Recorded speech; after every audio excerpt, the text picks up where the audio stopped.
Bro, Austin still owes me $1. Legit, like, look at this, look at this. So this right here was me, Austin, Tyler, and Andrew. And we're talking about Bitcoin and like Dogecoin and all this stuff and all these different cryptos, and I make a bet with Austin like as like a joke because like back then, dude, Dogecoin was worth so little. It was literally like a joke to say like, oh yeah, maybe one day Dogecoin will be worth 1 penny. You know, it's like because it was worth so little. So I made a bet with him. I'm like, oh bro, one day in the next 10 years, something like that, Dogecoin will hit 1 penny. I'll make a bet. And he's like, oh yeah, let's bet. And I was like, $1. And he's like, all right, fine, whatever. And at first he was like, nah, that's not $1. What the fuck? But then, you know, after like a bit of banter, he was like, all right, fine, $1. And then, you know, the Wall Street bet stuff happened and it went to fucking to the moon, you know, 50 cents. So yeah, he still owes me that $1. Actually, I do have a crypto story. So back in like 2012, 2013, when like SR1 was popping off and like it was in the news and stuff like that, you know, everyone knew about it. Like it was like mainstream. And it's not even that like people were buying from it. At this point, other websites were started like Agora and like Dream and all these different things. That's where people were actually getting their drugs from. But you know, like the big story was Silk Road, and that's what ended up putting me on and all my friends. It put us all into Bitcoin. At the time, I had about 14 Bitcoin. I was running Bitcoin Core out of like this spare Windows machine that I had. I had my wallet on that too and all my keys and everything because there weren't any exchanges or anything back then. Actually, no, Coinbase might have been around, but like legit, I don't think it was. I think somebody would have told me if there was something like that because obviously there were websites that were tracking the price in one way or another, but there was no solid like 100% consensus. It still was like a local Bitcoins. Hey, I'll give you this much cash for this much Bitcoin type shit, you know? Or maybe that's just, maybe there was, but this is my fucking excuse for like getting ripped off when I bought my Addy. Cause I think that's definitely what happened. I got ripped off. But anyways, a little later on, I was able to transfer into Coinbase. See, I actually had a reason for having it. I wasn't using it to like trade and speculate and all this shit. I was using it to like actually buy and sell stuff like drugs online. It's just like weed and LSD, nothing major. It wasn't even for me. I had never smoked any of it. I was always afraid that the weed was gonna be laced. Because like just growing up, a lot of the weed around here is laced. Like in Atlanta, a huge percentage of weed, like 2% maybe, is laced. So much so that like we'd go to plugs and they'd be like, yo, I got normal weed and then I have laced weed. And they'd offer to sell us laced weed. But yeah, and also I was not interested in taking LSD. It was just for like people at school. And it was so convenient too because they sent the LSD in an envelope, in a flat, no bubble wrap needed, nothing. So it's such a like, no one's gonna open that, you know? And at this time, when I would order it, I would pick up the mail every morning. That way my mom didn't go get the mail and I could guarantee that I'd get it first. I remember like the price kept going up and up and up. It went up a little bit and then for like a year or two, like a couple of years at least, it sort of hovered at around $230 to $400 or so. I had lost most of my Bitcoin by this point with just like buying and fucking trading people and paying hackers to do shit. When I was excited to like have the Bitcoin that I had and I was like paying attention to it and all that shit, I remember looking and it was $136. I'll never forget it. I'll never forget. At some point the price reached like $350 in a day and I was like, oh shit, I cashed out pretty much all of it, almost all of it. And I bought a bunch of stuff. I did the obvious thing that like a kid my age would have done, which is not diversify it and spend it all on like CSGO skins and Brawlhalla skins and all that shit. And I made like $900 profit in one day. At that, when you're that little, when you're like in middle school or like a freshman in high school, whatever, like I was a fucking happy camper, bro. That's a lot of money. And you guys probably be like, oh damn, that's stupid. Why would you do that? Like, actually it wasn't. I don't regret that at all. Like if you were there, you would have been like, yo, you gotta sell it, that's such a, like, this is the strongest currency in the world. Actually, no, if you were there, you would have been like, Bitcoin, what is this? Oh my God, this thing I never heard of is worth this much money and you could just cash it out right now? Oh dude, you gotta cash it out, bro. This is such a good deal. I don't ever like to think about like, oh, what if? Like, I don't ever go like, oh man, I wish I held on to it. Like, how would I have known what could have happened? Can I see the future? I just think about it and I ask like, did I do anything wrong? Like if I knew Bitcoin would rise this much and I cashed out instead, then I would have made a mistake. Then I'll go like, okay, I regret that decision. But I made the best decision with the information that I had at the time. No one could have predicted this. If people would have predicted this, then people would have predicted it.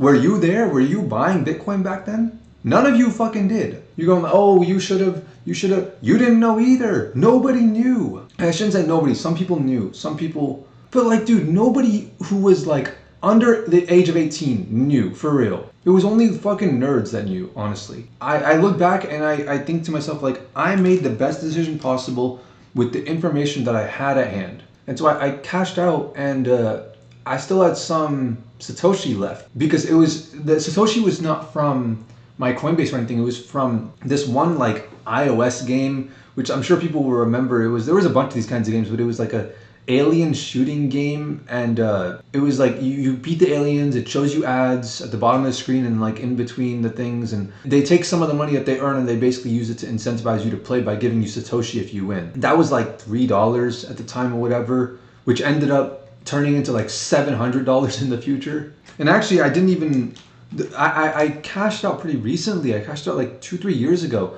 because I wanted to delete my Coinbase account. I'd sent it all to my Coinbase. I wanted to delete my account, and they're like, oh, you can't have any money in your account before you delete it. And I'm like, bro, you could just fucking take it's $3 fucking. Like, relax. Like, it's not that big of a deal. Just take my fucking money. It's like nothing in it, you know? And then I look in the account and it's fucking $700. I'm like, oh, okay. Thanks for the heads up, Coinbase. I mean, honestly, bro, that's some real, like, bro, look at FTX. They did the opposite, the complete opposite. They were stealing people's money even when people were telling them not to. Like, I offered Coinbase to take my money, and they still said, no, please take your money. We don't want it. And yeah, I took that $700, used it to pay for a bit of rent and things like that. But, you know, before that, all the money I earned before that was all like Steam summer sale type shit. And actually, I wasn't even using Bitcoin like, I had a real utility for it. Because when you're a kid and you want to start a business, the world does not align things up. They like, you can't even open a bank account on your own until you're 18, which is fucking stupid, because it's like, how am I supposed to make my money from YouTube? I can be taxed for the money that I make, but I can't even collect my money? That whole thing with like, oh, no taxation or representation. Bro, you can be 16 years old, work, and get taxed, but you don't have the right to vote. Like, the United States is fucking bullshit. Genuinely, the government is bullshit. It's not a free country. If I were to describe the government in the most efficient way in a single phrase, it would be a violent military-backed force with the sole purpose, the sole core command of the invasion of privacy of as many people as possible globally. That is the United States government in a nutshell. Like, if they had lined me up, if they had said, hey, here's an outlet for you to send and receive money so you can do business. 14 years old, you want to do business, good for you. Go starting early. Hey, congratulations. Round of applause, you know? That's what I was expecting. But instead it was like, no, you want to start a business? Fuck you. Go to school, get a job, be run through a system, and be our fucking slave. But yeah, if I had kept my Bitcoin, I would have $500,000. And at its peak, I mean, who knows? That might be $800,000. Might be even $1 million. No, I don't think it ever reached $1 million. Actually, I know a guy I don't think he has any of it anymore, but he had 68. It was like 68.9. It was almost 69 Bitcoin, $2.5 million. But yeah, after like 2020 or so, I had a bad taste in my mouth from all this crypto shit. I cashed out the rest of my Satoshi, and my backup addresses where I just had like leftover stuff lying around, I lost it all in a boating accident, in a fishing trip. So yep, that's all gone. Okay, yeah, so this is where it was like hovering right here, and this is when Etika, I believe, made his video around here going on the dark web. It was around 2016. It was around like when the election started really popping off in the news. But yeah, what the fuck? They don't have anything before 2015? There's documentation of it, bro. So yeah, that's the story. I'm a fucking real one, bro. I'm not like these other like losers who get into crypto. Like, oh, let me speculate on what will the Tether coin do. I don't give a fuck about none of that, bro. Losers who bought crypto in like 2016, they were buying this shit so they can get rich. The OGs who bought crypto in 2012, they bought it to become ungovernable. That was me, bro. That's my crew. The biggest losers in the stock market are the people who make risky bets and ruin their lives in the process. The biggest losers in crypto are the people who get scammed and lose everything. The biggest losers in real estate are the people who don't invest in real estate, and they miss out on all the money making opportunities. Crypto, honestly, it's genuinely the worst one out of all of them right now, at least. Investing in crypto is like playing Crash IRL. And you know what? It's a fucking psyop too. When I was talking to these like content creators and like helping them with sponsorships and things like that, I saw the back end of who was actually paying them, bro. Literally, there are entities at play that don't want crypto to become a thing because they understand the power of it and they understand how damaging it could be to global like currencies if this, not economies but currencies, if they don't, like, bro, if the United States wants everyone to use their currency, stop starting wars with every country that tries to use a different currency to buy oil and things like that. Literally, just make a better fucking currency. Stop making such a shit currency. There's your solution right there. But no, the government doesn't care. They don't actually care about, like, what I'm saying. They want people to use their shit currency. They want to have a shit currency, specifically a shit currency, and they want people to use it. They want everyone to use it. So they'll use the most violent, the greatest threat of violence on planet Earth that has ever existed in human history to force people to use their currency. And then they'll let it go to shit, which is like, that's fucking communism, bro. Like, where's the free market? Where's the freedom at? If the Federal Reserve is able to print money, then why is counterfeiting illegal? Counterfeiting should not be illegal then. Counterfeiting, I'm just doing what they're doing. But yeah, to convince a generation of people that the pursuit of money is a worthwhile pursuit, whether it be through like white corporate America making a factory of fucking fake NPC robots who want to be black and they want to copy trends and they have nothing to their own personality except they have like $4,000 in their Robinhood portfolio and like $600 in their like Cash App Bitcoin address. Or maybe it's like the Latin America people like in the South over here teaching their kids that they should strive to be like Americans, you know? Or like the Southern government over here, which is like really corrupt, but like, or it's like the black Southern government over here, which is like crazy corrupt, but no one gives a shit because they're black and they can get away with doing whatever the hell they want. Because, oh, how dare you say we're doing something wrong? You must be racist to black people.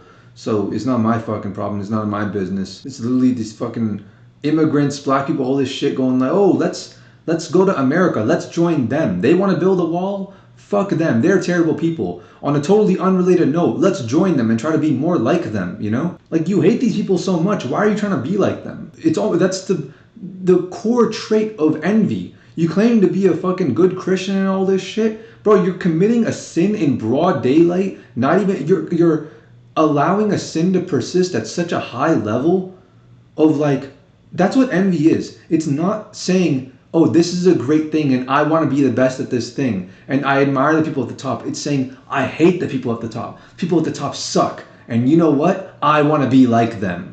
Why would you want to be like people you hate? These people create envy, they spread hate in the world, and you want to be like them? That says a lot about you and your own character, honestly. Because over here in Atlanta, bro, it's not even about getting money. It's about having more money than everybody else. It's about escaping the hood rather than helping it. It really doesn't matter who it is. The quote is like, when you tell an entire to convince an entire generation that the pursuit of wealth is a worthwhile pursuit, then I don't know how to end that quote in like a poetic, like beautifully worded way, but you know what happens. You know, like you end up with a fucking group, like miserable group of people who are vulnerable enough to buy anything that you sell them, you know? They're susceptible to cults, pyramid schemes, they're going to be taken advantage of by their oppressive leaders, they're going to be lied to, and they will have no strength and no sense of unity and community to do anything about it. Because in a good game, everyone can win, like in one way or another. Not like win, like have the win, the number, whatever, but like everyone can benefit. When you play soccer, both teams get to play. Even though there's one winner, in the end, everyone gets to win because everyone gets to play and everyone gets to get better. In the process of playing, you get better at playing and there's enjoyment in playing. When you play the game of wealth, or rather envy in wealth, only a few people can win, like by the very nature of the game. People don't chase money for survival. We all have that. We're all past that now. We're not the only animal that pays to live on Earth.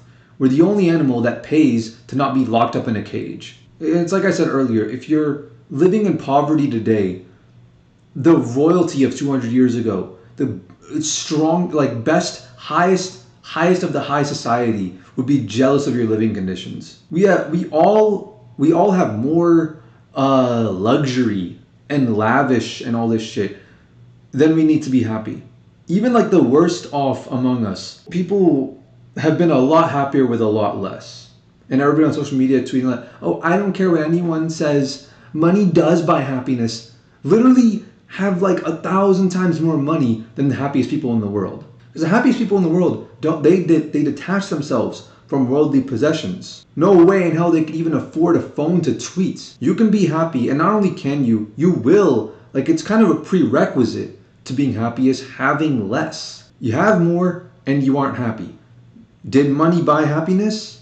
The people that say money buys happiness, like so even people that speak from experience, and they're like, I used to have nothing, now I have a lot of money. I'm speaking from experience. Money bought me happiness. They're exhibiting misattribution. It's because they improved all the other aspects of their life, and money allowed them to chase their dreams. They could chase their dreams regardless. And to a certain extent, money does buy happiness because money for living conditions and for your safety and for your physiological needs and things like that, and to actually like pursue greater things, that kind of money prevents you from being miserable and wanting to kill yourself.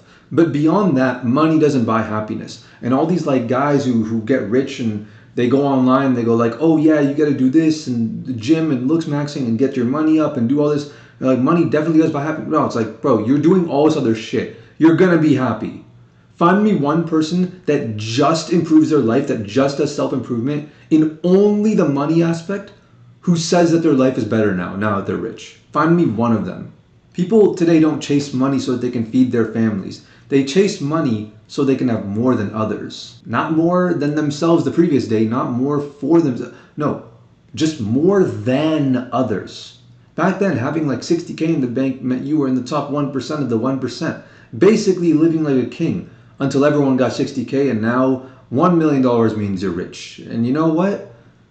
It's starting to look like even $1 million isn't a lot of money anymore. You don't win the game of money by having a lot. You win the game of money by having more than everyone else. And another way to have more than everyone else is to make sure everybody else has less by destroying the rest of their money and destroying the rest of their wealth.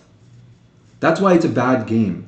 Because if you create a system where it is impossible for everyone to win, then the only outcome will be people playing the game trying to make others lose rather than them trying to win for themselves.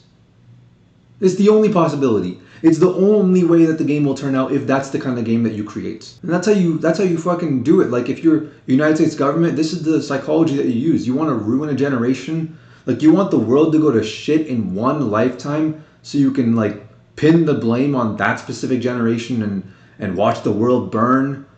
You teach them that the pursuit of wealth is a worthwhile pursuit. That's literally how you do it.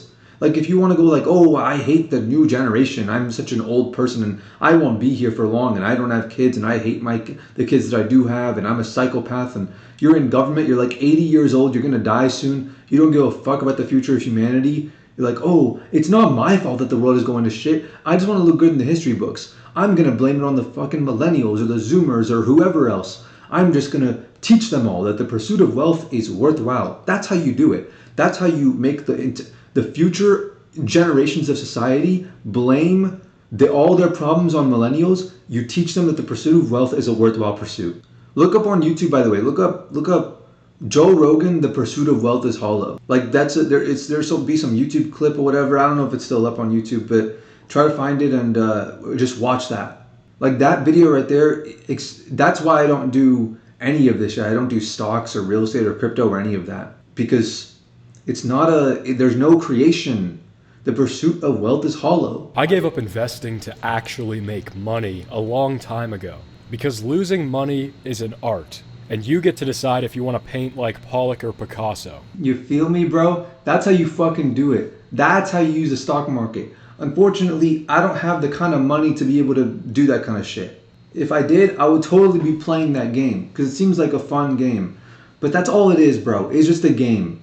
When you create a game with a stupid fucking point system, the game stops being fun and there's no point in playing it. And this applies to all like I guess like three. I guess there's like the big three, right? It's stocks, real estate, and crypto. Fucking the big three ways of making your money work for you.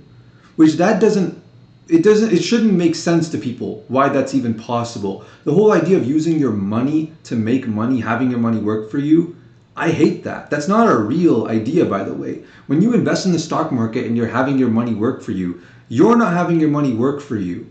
In a pure stock market, you're paying like you're paying someone's salary. You're literally paying the company. Now, because of what the stock market has become, it's you're paying a middleman to pay a middleman to pay a middleman to pay a middleman to pay a middleman to pay a middleman to then, go through like another 50 layers to then pay someone's salary.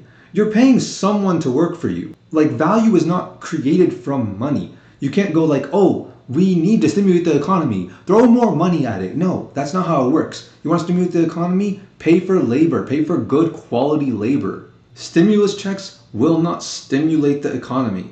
Getting people to do good labor will. Getting people to work for the government, giving them jobs in government, working to create value for the society will actually stimulate the economy. And that's the only way to do it, really. That's genuinely the only way to do it. Having your money work for you doesn't exist. Someone is doing that labor and you're getting paid from it. If the free market systems were ideal, and then people go to me and they're like, oh, why are you so like, oh, you're such a fucking commie, whatever. It's like, no, dude, I'm the opposite. I'm complete free market. I'm a fucking anarchist, bro. I'm like ultimate freedom. Get the government out of here. Because in a commie system, it's like your labor goes to the state distributes the spoils of your labor to the people, to the masses or whatever. But in my ideal free market system, people's labor would be rewarded 100% to themselves. Like, if I make some money, there is no giving it to anyone. There is no tax. There is no, I gotta pay for this or this or this. No, there's none of that. All of it is mine. But the current system sucks. There's so much government regulation. Too many fucking requirements, all this getting loans, so much digging into your business, fucking FDIC. And besides, personally, I don't even like to think in terms of money. I think it's boring. I think in terms of value. Like, I can create value. I can buy one thing that's $2. I can buy another thing that's $3. I can put those two things together and they only cost me $5. But it will be so valuable once I put it together that somebody will pay me $10 for it. I created value. I didn't create money. The money was already there. I just created value into the world from nothing. It's not a zero-sum game. The stock market, in theory, shouldn't be a zero-sum game.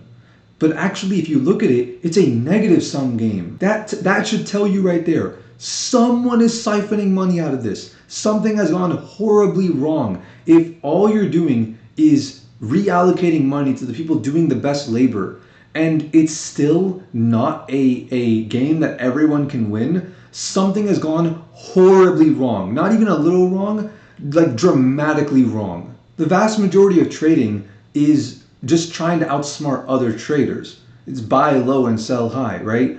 And that's shorthand for devaluing the investments of others so my investment can grow.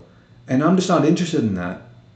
Like, my stack of dollar bills isn't out there fucking developing games or making music or constructing buildings or farming crops. It's people. It's people that are doing that. And if I feel like a company has value, then I'll invest in it. It's just that simple. I don't think about it in terms of, but it always loses money because people don't want to play this kind of game. They want to play the game where they get to win in the process of investing, not they want to create something. I might buy public shares, here and there. I don't have any right now. I did. I've had it for quite a while, but I don't have any at this particular moment.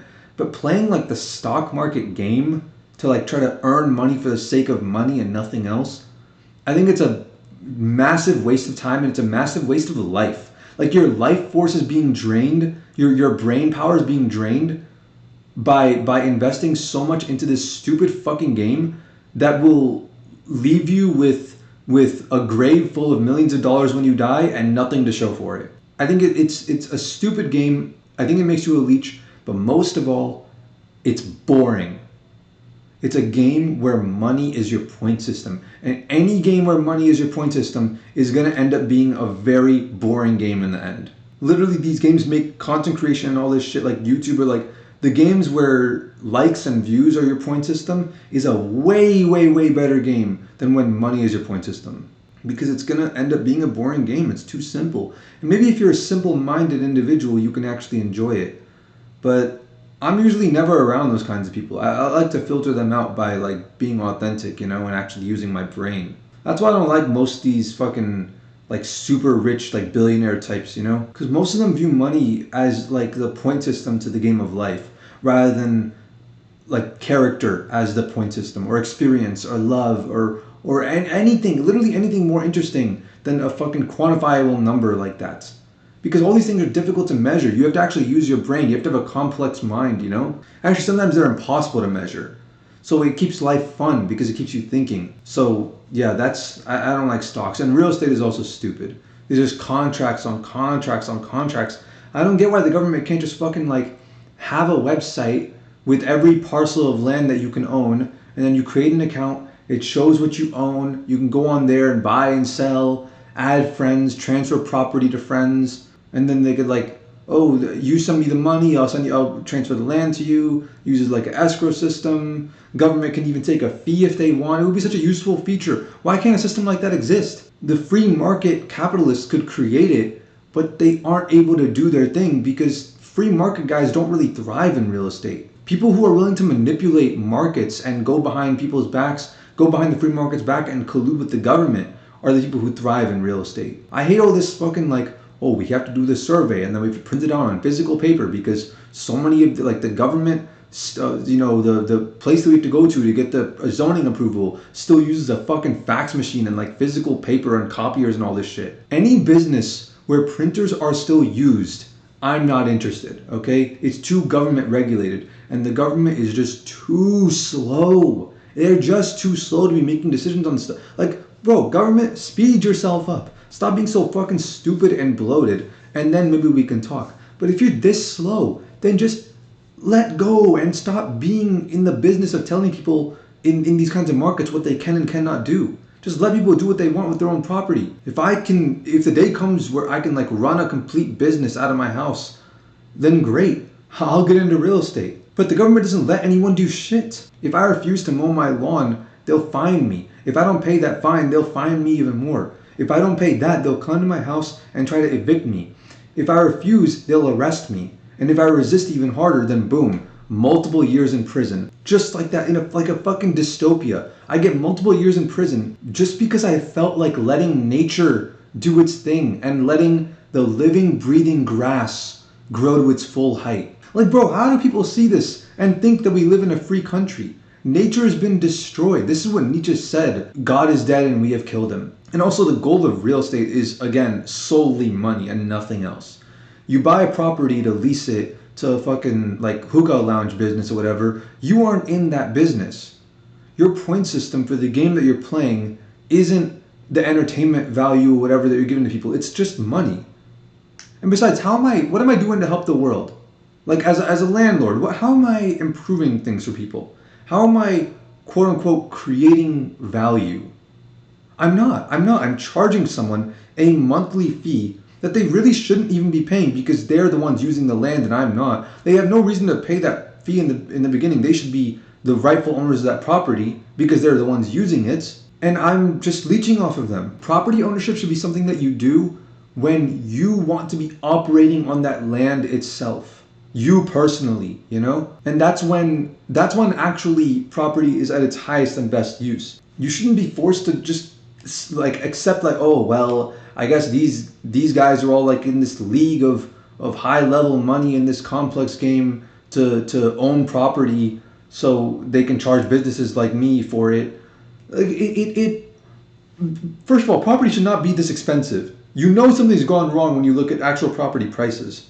If I'm the operator of the hookah bar, I should be able to pay a reasonable amount to buy the property for myself. But no, because these fucking real estate, like an entire industry has popped up of people deciding that they want to get rich playing this game where they leech off of the labor of others and they don't actually provide any value for the world, where they buy properties that they don't even want, they'll never use. They want other people to use them, and so they'll buy them and they'll just charge me to use them. We have a ton of people spending money and making money just money changing hands constantly with no real value being added to the world. The only real exchange of money from direct labor that's happening is the people operating the business are being forced to pay the landlords. It's not a zero sum game. It's a negative sum game. It's actively like harming the world. The real estate game is actively doing a bad thing for the world. There's a tweet that I saw once that was like, bro, tell my landlord to stop surviving off my rent. Like, get a fucking job. And it's funny because it was true. Like, they aren't adding any value to our lives. They're simply leeching off of a broken system. And people argue against this, and they'll say like, oh, you want to start a business, but you can't own a property because it's too expensive, but you can start the business if you get a lease, you know? And from that perspective, you would think about it like, okay, yeah, so you know, the smaller businesses, you know, the easier businesses to start and all that, they would be more likely to lease properties, right? Because they don't have the money to afford it. But no, they wait until they could finally buy it. Because the smaller businesses can't afford to lease. They can't afford to have money siphoned out of their company being given to someone who literally the only qualification they have to be entitled to that amount of money being taken from, like leeching off of them, is that they had a bunch of money to begin with. That's their only qualification. They were rich, so they get to stay rich and be richer, rather than actually having any sort of skill, being able to provide any value for the world. It's actually the biggest businesses that, like the you know, Dollar Tree, Dollar General type people, it's all like Costco's and all them. It's all these businesses that are actually leasing places. And this is not like I swear to God, people hear what I say and they're like, oh, you're talking like some fucking socialist. Like, no, dude, I'm not saying that this is a bad thing and it must be changed or whatever. I'm saying it's a bad thing. And if you had a good system, it never would have happened like this. All this like landlord-tenant infrastructure and all that. It's a natural consequence with the garbage system that's in place. If you have $1 million right now, you have $1 million in the bank, you can make $70,000 a year, every single year consistently with no debts at all. And you don't have to do any work. It's literally just passive income. Meanwhile, like the small businesses like that I mentioned earlier, who don't have the money to buy a property outright, who can't afford to do that, can't. And so they have to spend their labor to make some money and then take some of their own income and give out that $70,000 a year to these people who their only qualification is that they had $1 million to begin with. The rich get richer and the poor get poorer. It's literally the exact opposite of what like capitalist people should want, because it makes capitalism look terrible. Like this is the capitalism you want to defend. And actually, you want to know why all this stuff happens? Genuinely, you want to know why this happens? Because there's too much fucking socialist legislation, too much government interference. Literally, if you introduce a little bit of free market capitalism, the best fucking thing, the best fucking system of economy and government, the resources of the world will skyrocket in a total, because you have to think about it. You think about it like, okay, in total anarchy where it's no rules, no government interference, property ownership isn't even real. People are like, oh, property ownership. People think that I'm advocating for socialism or like no property ownership. No, I'm advocating for complete property ownership, which is also an illusion. It's also fake. The realest things in the world are the things that show you how much everything is an illusion. Because you know what the realest property ownership is? I own the land that's around me in my bubble, underneath the radius, the length at which my sword extends. This is my fucking land, and no one's gonna do a damn thing about it, that's for sure. That's real property ownership right there. There's no government institution that's gonna come in and go, oh no, but actually this land belongs to this person. Where the fuck are they?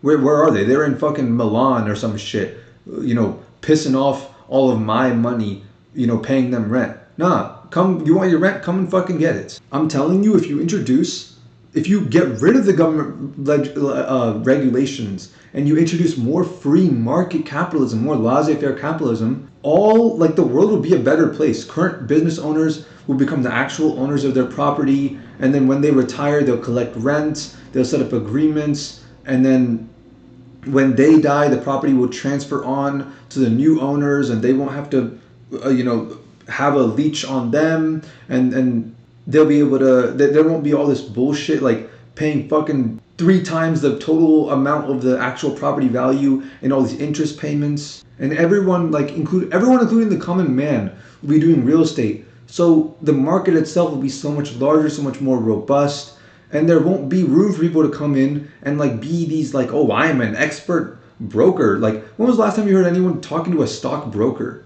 But there's plenty of real estate brokers who come in, scoop up good properties, and continue to charge rent and offer nothing in return for the value that's being taken away. It's creating a greater class divide. It's literally, this is a government-backed class divide, and to think that all that needs to happen to expand the middle class and reduce some of the income class divide is to make it a more free market. I'm not saying go full anarchy. I'm not saying you gotta have like absolute ownership, like making it clear that property ownership is just an illusion, that it doesn't even exist, that human beings, we are products of the land, the same way we're products of God, and we have no right to lay claim to any particular part of land and demand that people defend it for us. I'm not saying people have to go that far, but that's what it is when it's no government interference. I'm saying you can get a little closer to that, and the closer you get to that, the more prosperity there is among the individual. And it's like, who would have thunk? Who would have thunk that capitalism is actually the right answer? Like, goddamn, dude, that's so. And I hate when people who are capitalists like get mad at me for my like, oh, why are you like, that's fucking commie. Like, it's like, you're such a fucking idiot, dude. This is the most ideal situation for you. I couldn't have written a better solution for you. Like, I couldn't have written like a thing where you get to show the socialists like, hey, if you have more capitalism, more freedom, you actually get more benefits. So yeah, it's like stocks and real estate and all this shit. I'm not interested. I don't like it. I think the government is too involved. I think it's fucking boring, and I've done both in the past, and especially real estate. And for real estate, it's like the only like the real get rich quick methods in real estate all involve breaking the law. Making money illegally on your property, bribing commissioners, things like that. And with stocks, the way that you win, the way that you take over is you just create a machine learning algorithm to day trade. It's going to be much better than you at it. And trust me, if a machine can replace your job, if a machine can do the job that you should be doing, but you go like, you know what, I'd rather them do it for me, and you don't fight for it, then it's not a job it's not a job that humans should be doing. Like, there are some things that machines are better at than humans, right? Actually, everything machines are better at than humans. Machines are better at creating AI art than humans are. But the fact that the fact that like digital artists and digital painters and all that stuff are clamoring and they're fighting and they're going, no, stop AI art, tells you that it is something that humans are meant to do. It doesn't matter how good the art is. We should be valuing the artist, not the end result. We should be valuing the journey and propping up the human and the individual, even if it means sacrificing all this AI art, as beautiful as it might be. But literally, you offer any trader, you offer any like person that does stocks, like, hey, I can create this bot that will do the thing better than you. Do you still want to do it, or do you want to just have access to this bot? None of them will go, yeah, no, actually, I want to do the stock trading. None of them will say that, which is proof it's not made for, this is not a job for human beings.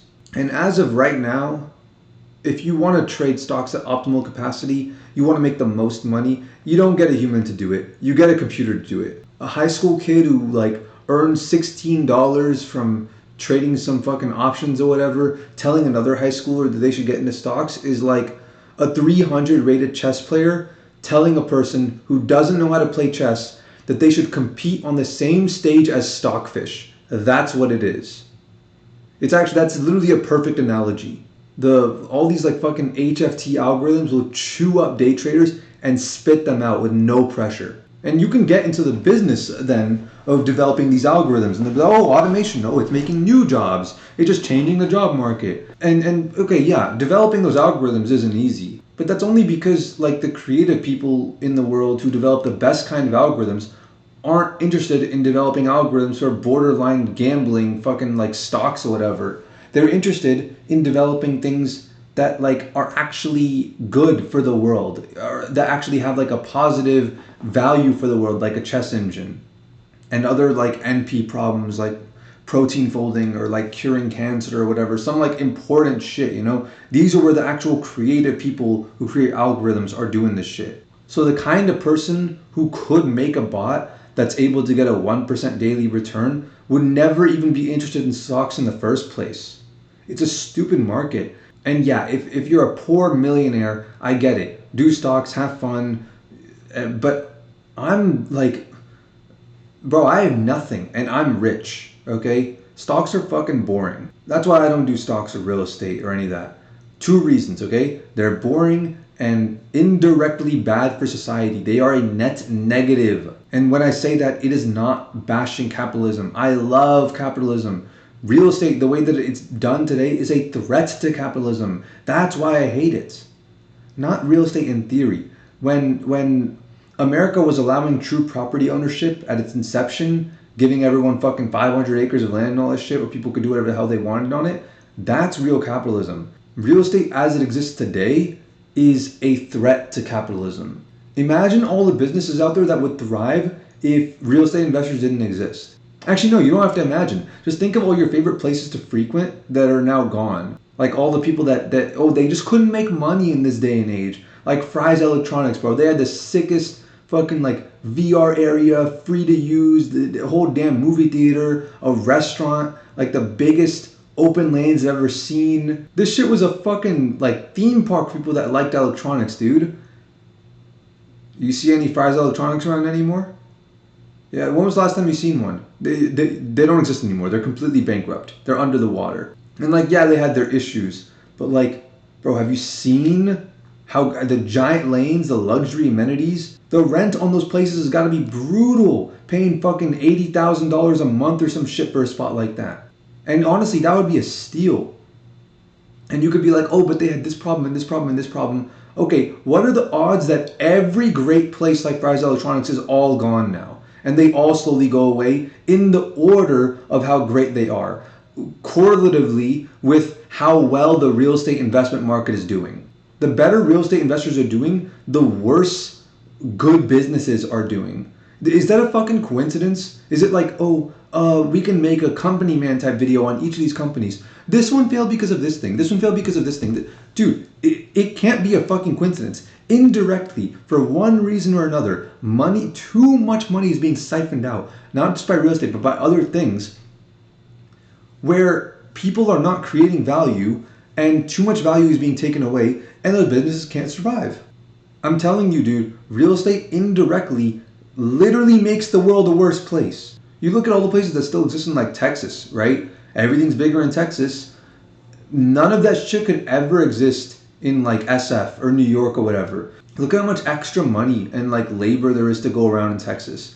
Like how even like the deepest parts of the cities will have like giant parks filled with like grass and stuff like that.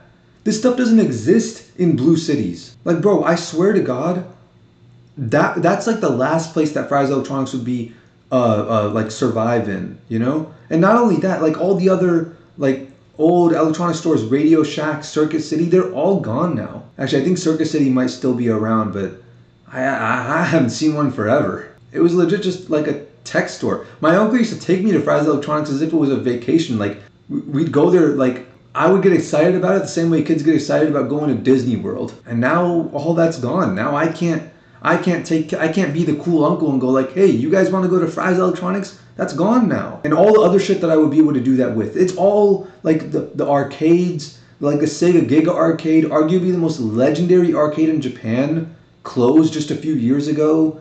That's like the final nail in the coffin, honestly. Retro arcades have been long dead.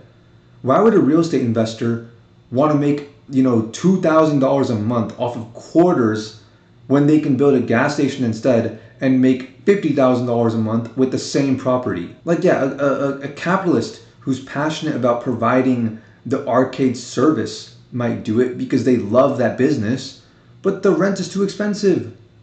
And there's too many brutally competitive people that want it's not best and highest use. It's people that just want to make the most money out of that land. What they could do, however, is they can buy the property and they could pay like the $200 a year or whatever in property tax, small price to pay because rent is so expensive, and they can run their business out of there, and they don't need to worry about like trying to make the absolute most money tearing down their place and going, oh wow, let me make it a fucking liquor store. Like, no, they can get into whatever business they want to get into if they own the place.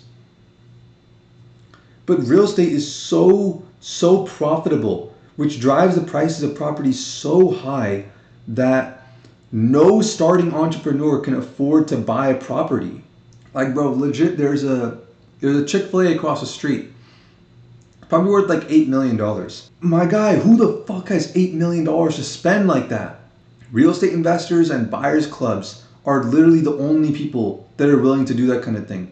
And the problem is all this like bullshit with commission and forcing fiduciary contracts where one isn't specified, and being required to disclose every deal even if it's harmful to the agent, not allowing clients to like pay commissions to unlicensed people. Like all this bullshit, dude. If there was just less government hurdles to get into real estate, then the common man could gather up 10 friends, they could all pitch in, buy property, start a business together, where they all slowly pay off the loan to the bank or to the family members or to whoever. But you can't even give loans in the United States without like the government sticking its dick in your face. Oh, you're violating this thing. Why the fuck does a private company with a deceptive name, the Fed, get free reign to decide what my interest rate will be if I'm giving a loan to a friend in my business? Something that they know nothing about. Why do they get to decide my interest rates? These are the same guys who collect taxes, by the way. Like, it's a complete corrupt, and they don't like directly collect taxes. You'd be like, oh, what the fuck? You thought you were talking about the IRS? I thought you were talking about the Fed. Yeah, no, the Fed prints money. That's how they collect taxes. They print it for themselves. They devalue money for the rest of us. It's basically taking value from the rest of us and putting it in their pockets. They're able to collect taxes. They basically fuck over the economy just enough to where it doesn't actually crash, but enough to where everyone else gets screwed over except for them. Like, why, honestly, bro, honestly tell me this. Why do other human beings, just like me, they're human beings just like me, why do they get to decide what I can do with my business? So entrepreneurship can be made so much easier to break into. Most of these businesses that like are not able to make a profit, they would be able to make a profit if they didn't have to pay a cent to their landlord or like the owner of their property. Like, let's say the arcade guy, right? Let's say he owned it. He didn't have to pay fucking $10,000, $20,000 a month in rent, because like for a real nice arcade, that's what it would be in a nice area. Because like arcades are commercially zoned, right? They can be described as businesses that inspire some kind of a sin, right? There's a sin, there's a tax for like the sin that they provide, for sure. So it's not like an easy zoning to get. Having a giant building, maybe like an outdoor area with a go-karting, like a huge like bumper cars area, maybe like a fucking whole laser tag like arena and all this shit. Like you need a lot of fucking power. You need good plumbing. You need all this shit. Flat piece of land where you can actually control things, and you got a lot of parking spaces and all that shit. Like, you need a really good piece of land to have a good arcade and to put it in a place where like people would actually want to go to. And then a lot of them actually have like Dave and Buster's or whatever. I think they sell alcohol in like the restaurant area. So they not only do they have commercial zoning, they also got a beer and wine license. Like, think about how much it would cost to have all that in any other kind of business. You think they can make a profit off of that? Think of a small business that a genuinely good small business that's not some like, oh, we're going to start a liquor store, we're going to start some fucking like shitty business. Think of an actual small business where someone gets into it because they're passionate and they require these kinds of needs, who can afford to incur like $2.5 million worth of risk right from the start that might fucking ruin their life, you know? And then even more expenses as it goes on. None of these people can pay this. And that's all the best businesses in the world. The best businesses have to suffer because of the greed of landlords. Like, look at Toys R Us, bro. I can only imagine what the rent on a place that big must cost. And Toys R Us could still make a profit. Like, they're actually able to make a profit. Bikes sell really well. Fucking Rubik's Cubes sell. Dolls sell. Monster trucks. Toy cars. Legos sell like hotcakes even still to this day. The problem is not that Toys R Us doesn't make enough money. The problem is that you can't put like a million other things on that property that will also help it make more money, because the property like rent and all that shit, the tax and the price of the property is just too expensive. A property, people always talk about like, oh, real estate, the purpose of it is to reach best and highest use for property, right? Okay, did it ever occur to these people that the best and highest use may not always be what makes the most money? You want to know what's an even better indicator of what the best and highest use is going to be? This is not the best indicator. This is a better indicator than money. The best and highest use is probably going to be something along the lines of whatever the owner is passionate about putting it on that property. If you create cultural changes where you actually encourage people to chase their dreams and find something they actually enjoy doing in life, and then give them the opportunity to do that, yeah, that's how you're going to get properties that actually do reach their best and highest value. It's like those memes that are like, when the European explorers are like discovering America and they're like, oh, Lewis, what, like on the expedition, like, oh, Lewis, what beautiful land. What kind of amazing sights will our descendants see when they stand here? What do you think they'll see? And then he's like, yes, Clark, I can see it now. I'm pretty sure they didn't envision a fucking drive-through McDonald's and a bunch of Shell gas stations, all right? I'm pretty sure they envisioned kids running around, climbing ropes, playing with each other, people cooking food outside communally, putting on shows, coming together, creating memories. Like, where has all of that, where is that spirit, where is that energy gone? Where has all these like great things, like fucking drive-in theaters and Chuck E. Cheese? You guys remember when like game ownership used to be a thing? This is like a totally unrelated, it's kind of unrelated, but like when you could actually spend $60 on a game and not worry about like Sony or Blizzard fucking taking the game back from you even after you already paid for it. Everything is becoming subscription based. Cars are becoming so expensive that it's actually cheaper to use Lyft everywhere. If you want the same perks as like cable TV 10 years ago that you could pay $40 for, now it's going to cost you like $140 a month. It's these fucking leeches who don't want a proper economy of people owning shit that they actually like have a desire to use, but rather like they go, oh, I'd rather, capitalism to me is a handful of people owning fucking everything and everyone else renting from them, giving them money for basically nothing. Like it's anti-capitalist is what it is. Front yard businesses are no longer a thing. Like, remember that kid who put up a lemonade stand and that Karen called the police because this like elementary schooler didn't have fucking permits or whatever? Like, genuinely, how badly do you hate your life and hate the world to do that kind of shit? But even more than that, how fucked up must the world be for the police to actually come and be like, oh yeah, no, you don't have the permits. Who gives a fuck, bro? If I own the property, I should be able to do whatever the hell I want to do on it. So long as I'm actually using the property and not like renting it out or whatever, the landlord and tenant should never be different people. Now, I'm not saying the government has to institute something where it forces people to like, oh, you bought this property, you must live on the property. No. I'm saying if the government were to create a free market capitalist system, that's what would emerge. What would emerge is people basically going, I'm going to squat on this property. Hey, what the hell are you doing on my property? What, you're not here, you're not using it. Well, fuck, I guess I can't defend my own property. I guess it's not mine anymore. That's what it is. That's what I want. Like, that's my ideal. My ideal is more freedom. Not people going like, oh, this person is on my property. Government, please, oh please, let me complain. Let me cry and whine. Wah, mommy, government, come get them off my property. I don't want them on my sandbox with me. Like, that's some pussy ass shit, honestly. You're a fucking beta male loser if you do real estate. Genuinely, if you do real estate, you're a fucking beta male. I'm not saying the government should force like say like, oh, if you are a landlord for a property, you must also be a tenant. And if you're not the tenant, you must vacate the property. I'm saying in a better world, you would never end up with a situation where the landlord and tenant are different people. because this stems from a bigger issue of people just being disconnected from others around them. The whole idea of like just being able to just like do fun shit, you go outside, hop on a skateboard and just like ride to your heart's content, that's risky now. Like you can end up in legal trouble for that shit. And then you wonder why all these fucking kids like hate these institutions and why they hate like, oh, we hate society. They want to fucking overthrow the world. You wonder why like every fun trend involves fucking over people who take shit seriously, like doing unserious shit in serious situations. That's every meme.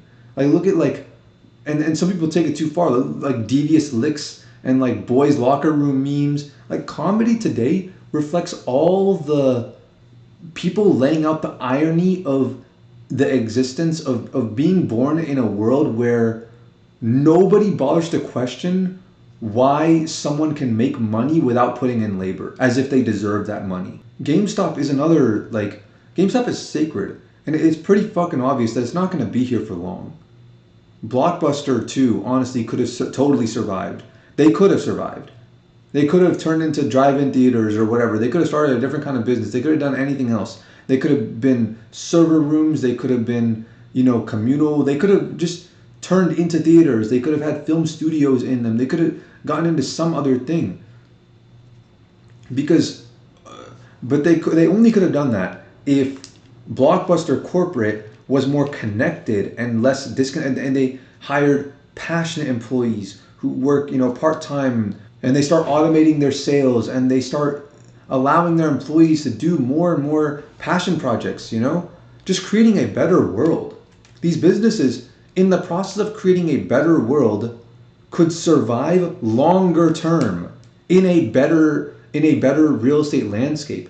But in a worse world, it allows for the creation of a terrible real estate landscape where everyone is you're either making money without putting in any work, or you're spending money while you have to put in the work and your money's being leached away. And these are the only two parties that exist in real estate, in the real estate world. And both of them are fucked up. It's a product of everyone being disconnected and everyone hating each other and all that shit. That's what this all stems from. I'm telling you, people can get away with a lot more shit and have a lot more room for error and have other big expenses and all that kind of stuff. And after all that, still have room to be able to make a few mistakes and not need to worry about it in their business if they didn't have to pay so much in rent. But instead, they fucking go extinct. Like even, fuck drive-in theaters. Even normal movie theaters now. Or like just parks and nice large stores with wide lanes and businesses that actually like care about the environment around them, and they want to make things look nice, buildings that actually have a bit of aesthetic to them rather than being these fucking soulless corporate gray fucking skyscrapers. All like the family owned restaurants where they like genuinely care about the food to make sure it's as good as it can be, and they grow their own food. You can't even grow your own food now it's like you grow food, you have to send it back to fucking Monsanto.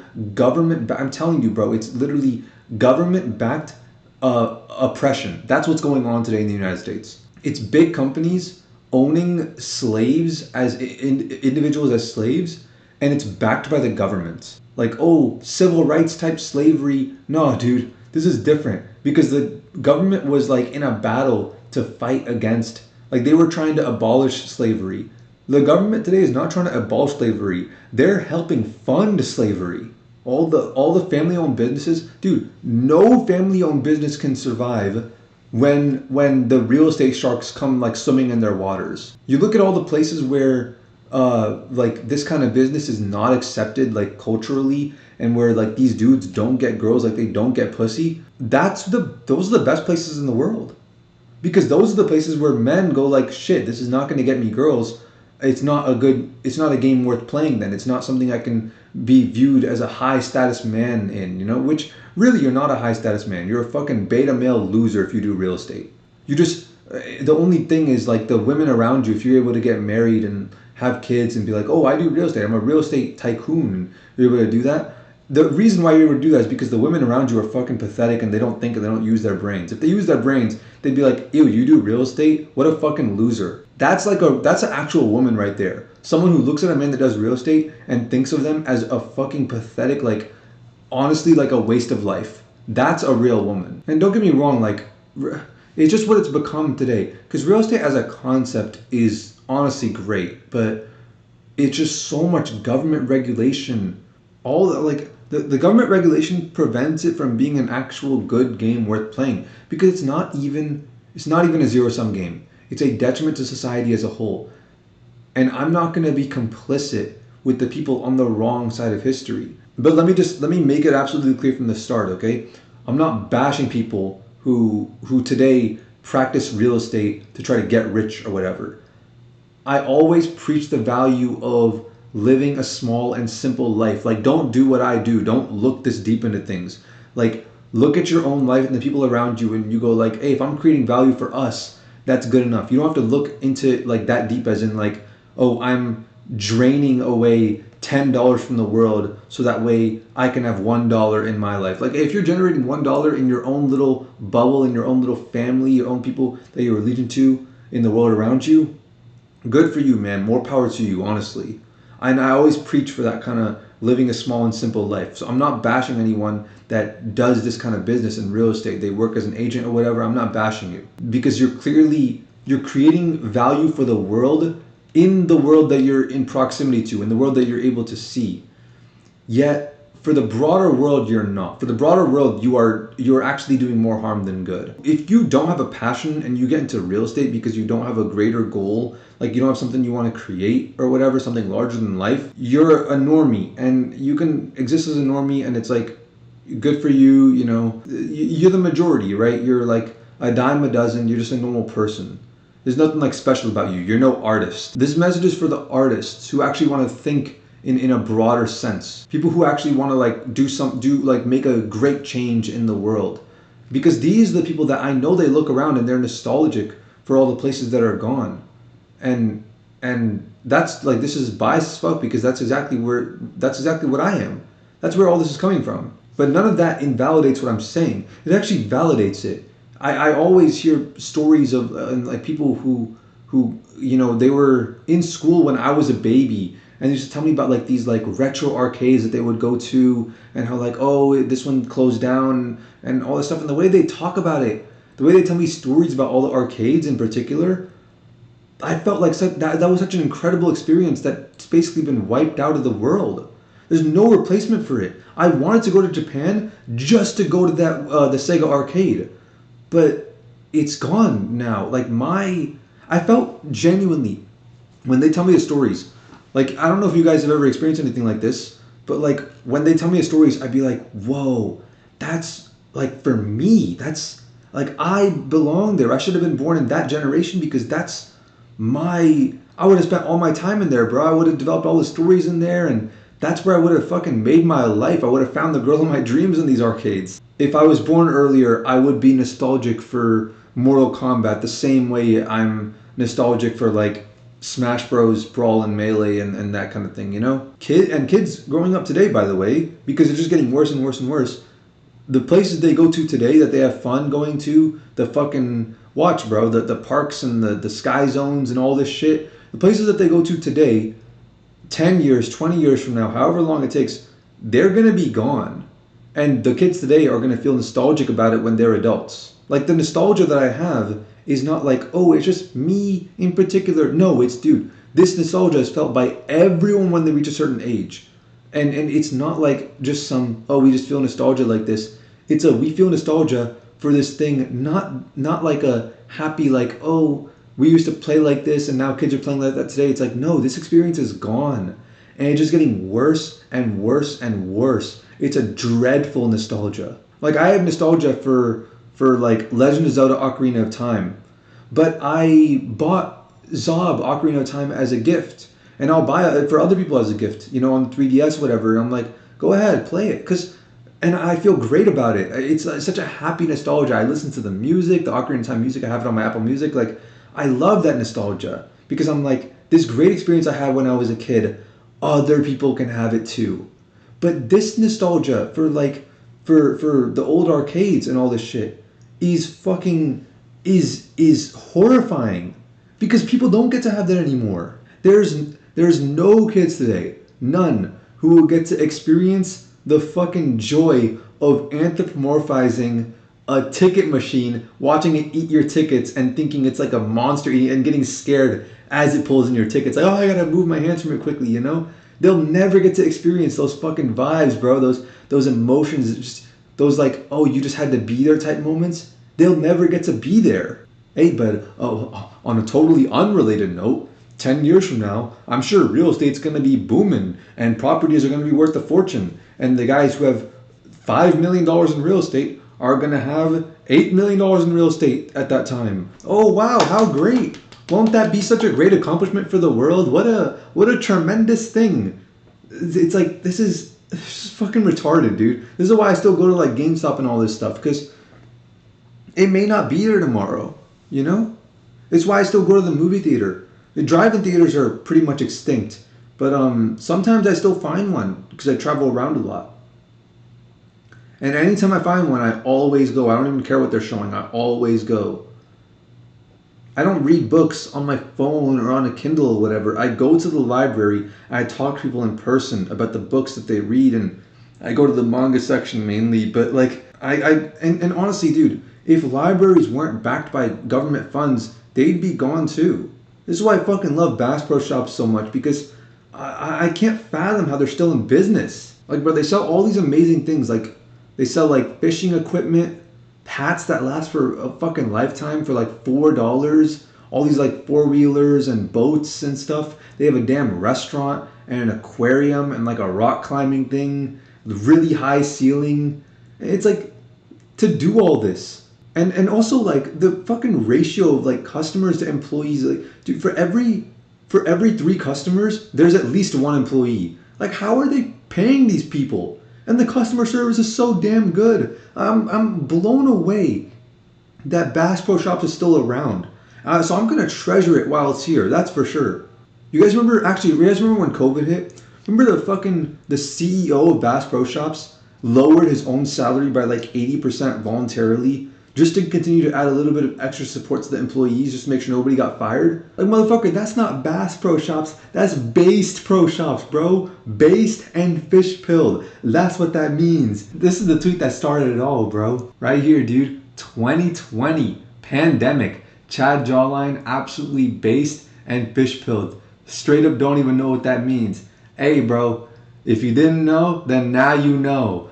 Based Pro Shops, bro. Fish pilled. This is why we go to Party City, bro. By all accounts, that store should not fucking exist. Like, that's gotta be like a money laundering operation or something, because the seasonal business is a brutal business. And Party City realistically is seasonal for 1 fucking day out of the year, honestly. And it's too good for this world, man. We don't deserve it. And yet, it's still here. A lot of teenagers who are like now feeling what freedom is like, they're driving around to Walmart to like dick around and do like Balin type shit with their friends. If you haven't thought about it already, consider Party City. They're not going to be around forever. Even if there's one like 20 minutes away from you, check it out. You know, they got a bunch of hats and like masks and swords and balloons and all that kind of stuff. The whole place is a fucking treasure trove for like fantasy character playing, like acting and all that shit, you know, in the aisles until you get kicked out. Thank me later for that one. So yeah, real estate's fucking stupid. And so is stocks. I guess I didn't expand on stocks all that much. This one's not as justifiable, but I personally don't see anyone who does stocks as unethical. I just think they're stupid. Like, I think they're playing a boring game. It's like I said earlier, any game where the point system is the amount of money you've earned always ends up being a boring game. And if you don't think it's a boring game, you're just a boring individual. Anyways, okay, let's just think about the stock market for a second, okay? How did it start? The Dutch East India Company, or as more people know it now, East India Trading Company, because fucking Pirates of the Caribbean. But in reality, it was the Dutch who was really running this shit. God fucking damn the Dutch. That's so cool. All the history of like, no, people don't think about it. the Dutch really were the world's greatest traders, like by far. Like all those boat routes like that went around Africa and stuff that was like it was so long that nobody would take them. They were called the Dutch routes for a reason. Japan literally like so much of Japanese prosperity is what it is today because of number one how isolated they were from the outside world, but also they were able to trade only the best things with the world, but only through the Dutch, because everyone was banned from trading with Japan except the Dutch. They were the only ones that were allowed to trade with them. I'm telling you, bro, history's so fucking interesting. We got to go through these stories one day. But so they ran like a monopoly on the entire world's trade routes, and it was so big. It was such a like a giant, like multi $10 trillion type conglomerate in like today's money type shit that there was no competition. The only competition it had was among the trading companies that like smaller companies that were like divisions that existed within the company. So the way it would work is like, let's say someone would go into debt or something like that to like manufacture a shipping boat, right? And they tell everyone, they go to like the public square and they'd yell out from the stage, they'd be like, hey, citizens of fucking, I don't know, Italy or whatever, right? Retail traders, if you will. I need money to build my giant amazing boat so I can go start my business. It's my company and it's a subsidiary of the Dutch East India Company. They have my backing, they have given me the routes, they have allowed me to pass through these waters, and so it's going to be a profitable business, and if you help me fund it, I will share my boat with you. I will give you a share in the form of a signed certificate as physical paper, so that way anytime I make any money, you get a percentage of it. This is fucking great. This is a great system, honestly. What did that turn into? Well, people realized how valuable some of their certificates were, and they said, hey, you other civilian, I'm making so much money from this share. Would you like to buy it for this much? And then they look and they go like, well, actually, this other dude asked me the same thing yesterday. He offered me a share in a much more profitable boat for a cheaper price. And that dude was like, oh, okay, wait. My ship is going to get its numbers up in the future. Just like you got to give it a little bit of time. You know, they're building more and more onto the ship, and it's gonna it goes to this particular area, and that area is prospering. So you know they're gonna make more money in the future than your ship, and basically convincing each other to gamble in a way that they don't really have control over. They're not personally involved in it. They're not in the business. They're not the ones steering the fucking ship. They're just trying to speculate. They're just like, oh, bro, wait till my ship gets its numbers up, bro. You're gonna regret not buying my share, because it's going to be worth a whole lot more, you fucking smooth brain. And thus, the stock market was born. Buying and selling shares in profitable businesses. That is not what the stock market is today. Because today, the market is operating with, at the very least, just to start, 2 degrees of separation. Actually, no. To start, it's operating with 3. It's operating with another degree of separation. And 3 strikes, but that's one too many. The stock market today is honestly a fake market. It doesn't, and everyone knows this. I don't have to say this. I'm going to elaborate anyways, but like, you know, for people that are watching this that don't actually understand, the stock market doesn't exist. Like the only quote unquote real stocks you can buy are stocks that pay you percentages of the company profits. In other words, dividends, but not like just any kind of dividends. There's different kinds of stocks that give you, a say in the company versus stocks that give you enough stocks will give you a position of power to decide how, like, you get to decide where the company goes to. It's like different kinds of stocks are issued out for different kinds of purposes. But the stock market as it exists today, the market, right, that exists on fucking Robinhood and all these other like Webull and all this stuff, it's a fake market. All these like crypto traders and like Wall Street bets traders and options traders, they're not doing this like clear-cut business of investing in businesses because they believe it'll turn a good profit. Because their stocks don't actually give them any real shares in what the business earns. We might say it does because how much legal bullshit goes on, but that's not actually true. They aren't doing the same things as the citizens of old. If you want to be really technical about it, they're not even trading stocks. They're trading securities. And if you really want to be technical about it, these people are not trading stocks. They're trading securities. They're trading different kinds of securities. And you have to then ask, securities to what assets? Like company value, control, like what is it specifically? When an agreement is made with the government, they create this new kind of operating agreement where there can be shares held by shareholders that don't actually entitle you to anything that normal share would allow you to have in a company, like a position of authority, a say in how the company operates. In that case, you simply just own shares that people can just buy and sell that don't actually have any real bearing on the company. You're just putting yourself in a shittier position because the people that own like the real shares of the company are able to do insider trading just off of their own knowledge because they're personally involved in the company. The only reason, like, you got to think about it for a second. If a company has a desire to go public, it means they are going public because they think they will make more money from it. If they're making more money from it, you're making less money. Otherwise, why else would they go public? They're expecting you, they're expecting to be able to outsmart you because they're one step ahead of you in trading in their own business. That's the point of going public. People pick up on this kind of thing now and they go like, what the fuck? Why is Elon Musk like trying to sell a bunch of his shares and going like, oh, should I sell a bunch of shares and do this thing or whatever? But really he's trying to sell his shares because he knows that the stock is going to go down for a little bit and then he buys more of his own shares in Tesla or whatever when he knows the stock is going to go up. And it's what you should do. But when people have shares that don't entitle them to anything that Elon Musk has when he buys his shares, it creates a fake game. You're participating in a fake market where you're technically like trading worthless assets and you're just pretending like it has value simply because the other person also pretends it has value. In other words, you're trading digital fiat currency.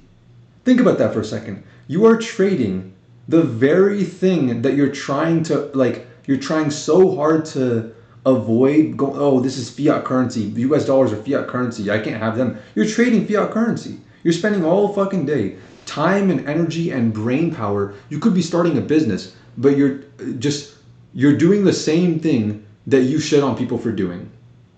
It's stocks are a worthless currency or publicly traded stocks are a worthless currency that only have value because all these guys agree that it has value.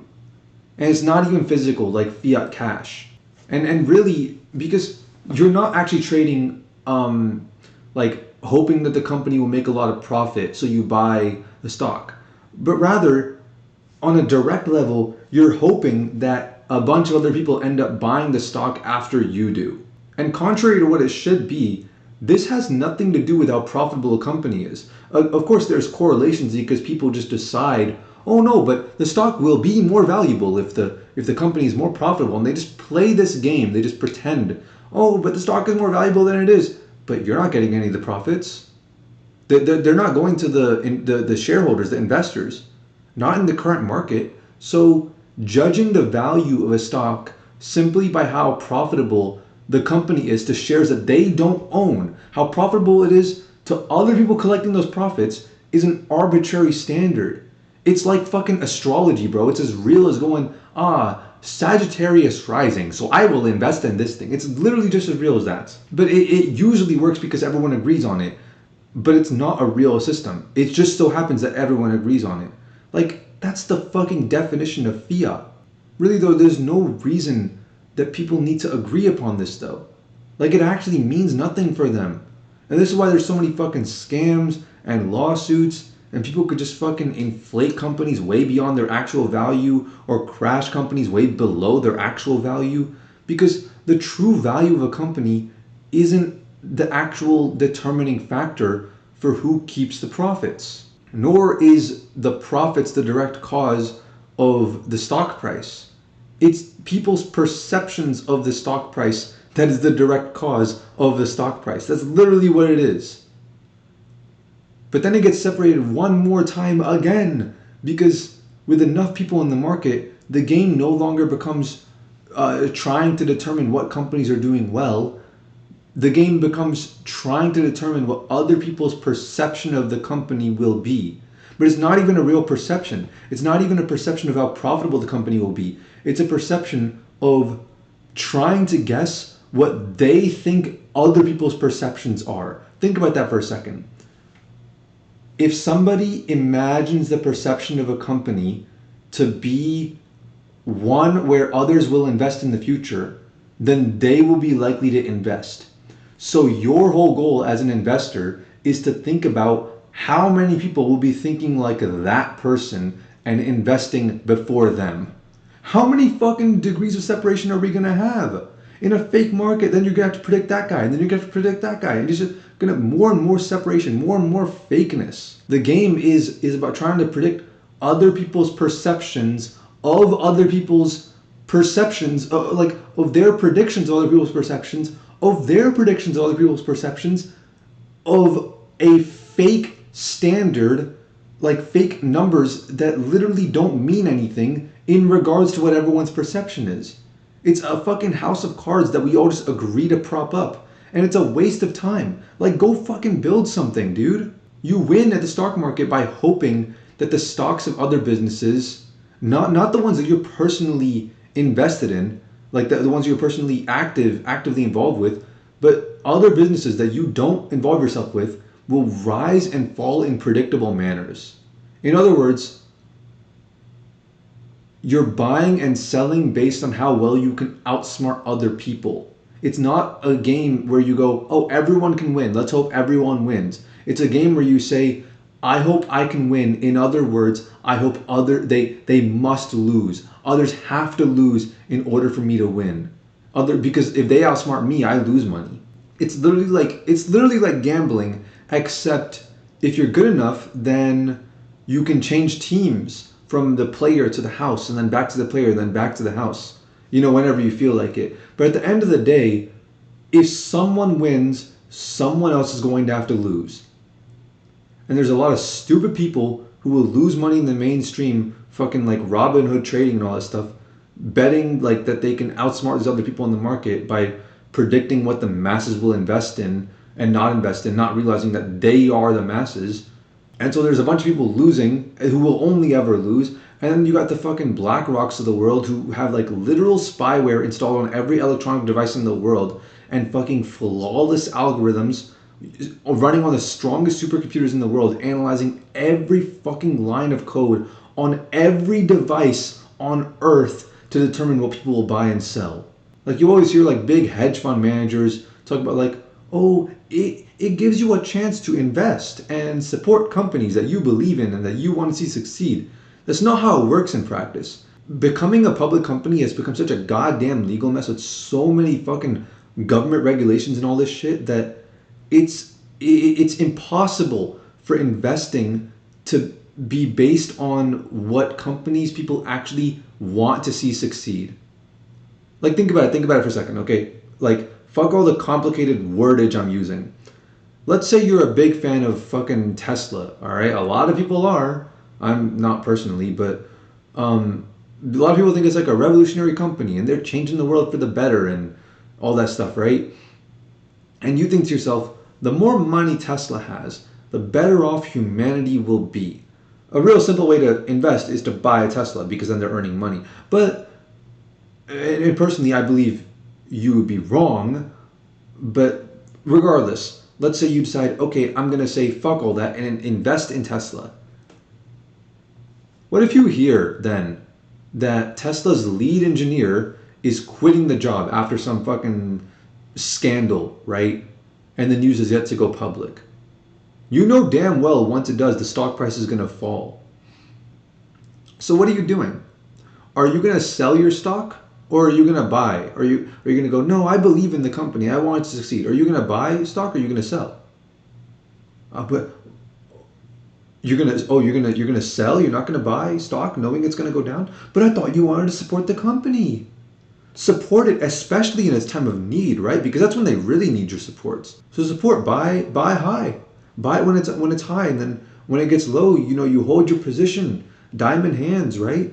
The whole concept of putting money into a company, hoping it does well, not because you think it will succeed, but because you think it deserves to succeed, it sounds like the ideal way to do things. And in fact, people do this. There is like ethical ways to invest, not because people were like passionate about the company, but because they want to take a chance on what the company is providing as a product or a service, and they like it and they want to be personally invested in it.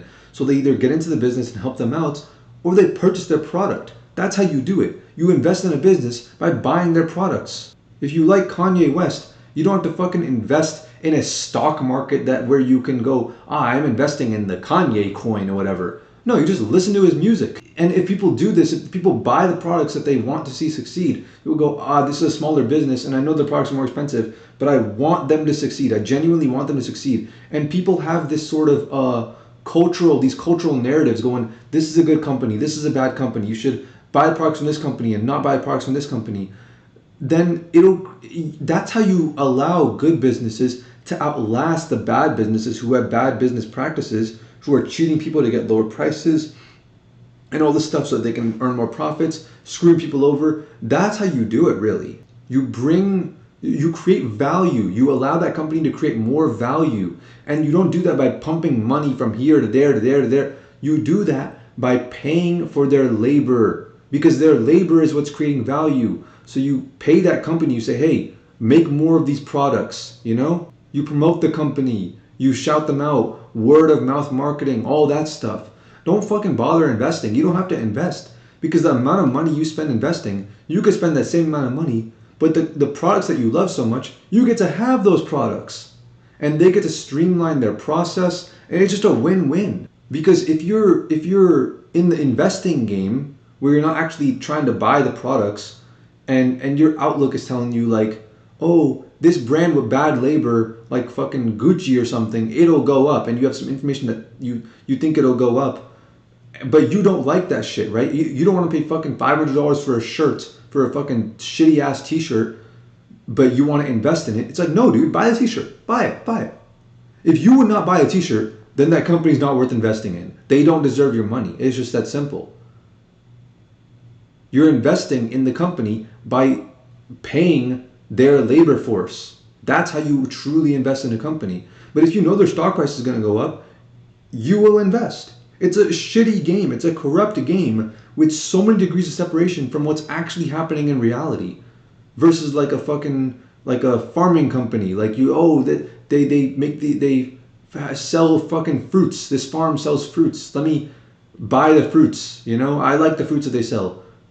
Why don't you invest in them? But they're probably going to go out of business because fucking Monsanto is going to come through and fucking run them out of. They're going to destroy their farm through government regulation, and EPA is going to come through and go, oh, you must use this pesticide and all this shit. You know, that gets into conspiracy theories. I'm not trying to get into that. But if you allow this kind of market where products and services that you would not even buy, companies that you don't even like, you're investing in because you believe the price will go up, not because you want the price to go up, you're participating in a pathological system that literally just creates the world the worst place.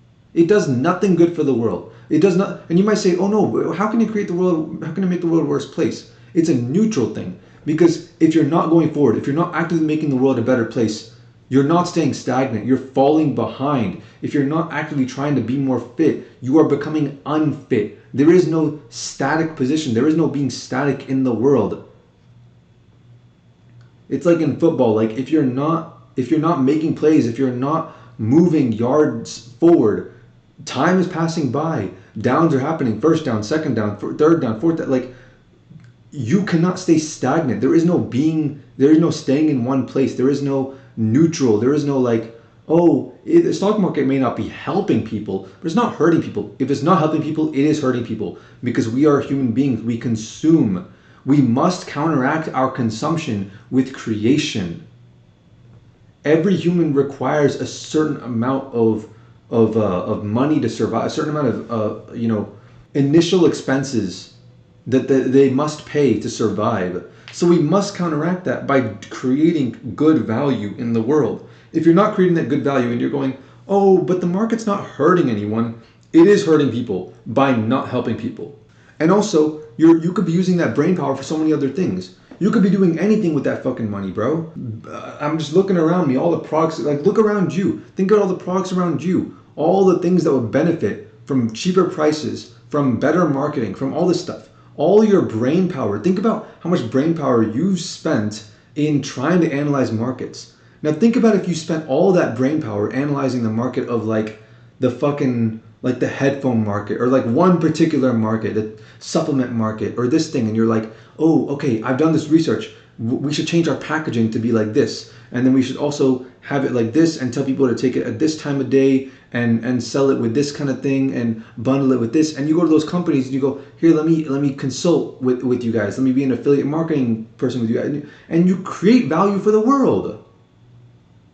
You're helping products to lower their prices and get more sales, products that you actually believe in, that you actually are willing to invest your own brain power into putting this thing and not going like, man, the world sucks. I can't chase my dreams. I can't chase my passion. So I guess I'll just get into any business. I don't care if it's fucking, sinful, like it's managing OnlyFans whores. I don't care if it's that, like I'll get into that business and I'll invest my brain power into it. You corrupt your own mind. It's like, no, dude, if everyone agrees on it, if everyone agrees, everyone can go into whatever hierarchy they want to go into and innovate. Everyone can do it. If everyone just agrees to be like, okay, no more fucking stock market bullshit. Genuinely, if the stock market didn't exist, the world would be a better place. Nobody invests in stocks out of passion, right? Actually, except for one time. The only time I can ever actually recall the one instance in my life where people truly did invest in a company out of passion. They thought to themselves like, oh, this is not a good investment. It might be a good investment, maybe if we can manipulate the market in this way, but it's probably not going to be a good investment. The only time I ever saw it happen was when r/Wall Street Bets blew up GME and AMC and Doge and all that shit. Like BlackBerry and all those kinds of things, right? And then what happened? What happened immediately afterwards? Oh, government investigations. Oh, you cannot be doing this. Government interference and censorship and big tech restrictions. Like literally features that people paid for, restricting them on features that they were promised. Government, like companies breaking their own terms of service. None of them were held accountable. Exposed in plain sight corruption and industry leaders going like, oh, no more buying button, no more sell button, all this shit. Like, all the people on the news going like, oh, we cannot have this. This is bad trading. The money is better off in our nobler hands, not these dumbass retail investors. Don't let these pesky free individuals live freely in a free society. We should make Robinhood restrict their ability to buy the stock because we know better. We know better on how they should spend their money. Like, we're doing this for their safety. Like, what the fuck? These billionaires will tweet this like bullshit like, oh, you have no excuse for being poor. The common man can just invest in the stock market. The common man invests in the stock market, and then big hedge funds are like, wait, no, stop. You aren't supposed to do that. Don't invest. Just leave it to us, you filthy retail peasants. And that's the result of playing a game like stocks where it's not actually a game worth playing. Genuinely, it's not a game worth playing. And anyone who defends it is a fucking loser. Like, you can be a loser, and I'm a fucking loser. Like, I do all these shitty things to make money, and I'll fucking admit it. And the moment I'm making $10K a month, I'm never doing any of this shit again. And I'm starting these businesses, and I'm starting real fucking businesses, and I will never ever make a shady dollar again for the rest of my life. And I will get into truly good businesses that truly help the world. That's what it would take for me, is that $10K a month. The moment I get it, I'm done. But these billionaires will be out here because they don't know anything else. They don't care about the world. They don't care about the games. They don't care about wanting to walk outside and look at a better world. They don't care about leaving things better and more beautiful than how they found it. All they know is money.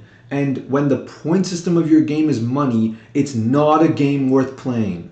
Now, money can be a part of the game that you're playing. But if it's the primary point system, it's not worth playing. Because that's not real value. That's a byproduct of the creation of real value. There needs to be another purpose for your industry. You can always say there's another purpose to like, okay, what's the purpose of like the food industry? It's to feed people. You make money in the process so that way you can pay to have cheaper labor so that you can feed more people and better food. What's the purpose of stocks? Other than money, what's the purpose of stocks? Nothing, nothing. No one can answer that question. And they might have an answer, but they're bullshitting and they know it. This is what happens when you let the government meddle in markets that they have no business being in. Think about it for a second, okay? Let's use the same example from earlier, but let's flip it. What happens if you hear about a company that actively makes the world a worse place? Like fucking like Comcast or EA or Facebook or whatever. Like, you know, everyone knows these companies are genuine forces for evil and they actually ruin the world. And you get some information that like, oh, they just acquired a patent and it'll shoot up their profits and subsequently their stock will go crazy. Yet you don't support these companies. People will always go like, oh, stock market is about the reallocation of funds into companies that you want to be successful, that deserve to be successful. Fucking EA and Facebook and Disney and Tencent, you don't want these companies to be successful. Even like Elon Musk's like OpenAI, Neuralink, fucking nerve gear shit. But if you know the stock price, again, I must reiterate, an arbitrary number that actually means nothing and is not tied to anything else. If you know the number is going up on a corrupt company that you don't want to succeed, what are you going to do? You're supporting that company. You are supporting their cause. You are helping them make the world a worse place. That's what you're doing. People, like, I'm not an expert in stocks, but it doesn't take an expert to realize it is an arbitrary number. Not only is it based on arbitrary things, it doesn't mean shit. Like, Jeff Bezos doesn't have a fucking $100 billion like to spend. He has $100 billion in Amazon shares. If he sold even a small percentage of his shares, like in an instant, it would be devalued so much because everybody would just panic sell that I mean, he would be able to get a lot of money back for sure, but maybe at best $10 billion, maybe. The way that he's able to buy these fucking like $1 billion yachts is he's able to take loans out against his own stock. And again, another degree of separation. And I would say something like, oh boy, I can't fucking wait for there to be a crash, like a bank crash, and then everyone does a bank run, and he's like unable to pay off that debt or whatever in some kind of way, and then they have to take his stock, and then the stock price goes down, and then the bank loses money because they lose value on that stock, and then he has to sell the fucking yacht, and all that shit happens. Like, I can't wait for that day to happen, and I would love to say that kind of thing, but I know if any kind of crash happens, the government's just going to bail them out because all these people bribe the government. Once again, the problem always stems from a lack of capitalism. It always stems from these fucking commies who get in bed with the government and go, I want an advantage over the rest of the free market. Fuck the free market. Let me team up with the government. Fuck the government. Fucking Fed. Why are you working with the feds? You fucking snitch. You fucking rat. Fucking narc. This is why narc is such a great insult to call someone. Like, you will never, ever, ever catch me working with the feds for nothing. You might see when I fucking posted on Instagram that the three wise monkeys, I see no evil, I hear no evil, I speak no evil, bro. I didn't see nothing, I didn't hear nothing. You ain't gonna get shit from me. I'm never testifying against nobody. I'm never doing jury duty. It's not like I can. I never signed up to vote. I'm never gonna vote. I'm not participating in the government system, even 1%, nothing, because I think it's fucked up. I think it's a fucked up system to participate in. And I don't think the government has any business getting into business. Now, a trading app would make sense if it starts off as like a local Bitcoins, local Monero type thing, where instead of it being something that has so many trades, so like unlimited stocks for sale or to buy or to sell, because like it's traded at such high volume that you can have these trading apps that have like a price for them. In order for people to buy multiple stocks at multiple prices, the trading app needs to have people literally buying and selling at the same time. It needs to have such an insanely high trade volume for everything that it's restricted. It's an exclusive club for only the biggest companies, and it's only for them to get even bigger. And it just creates a fucked up environment where everything has so many degrees of separation.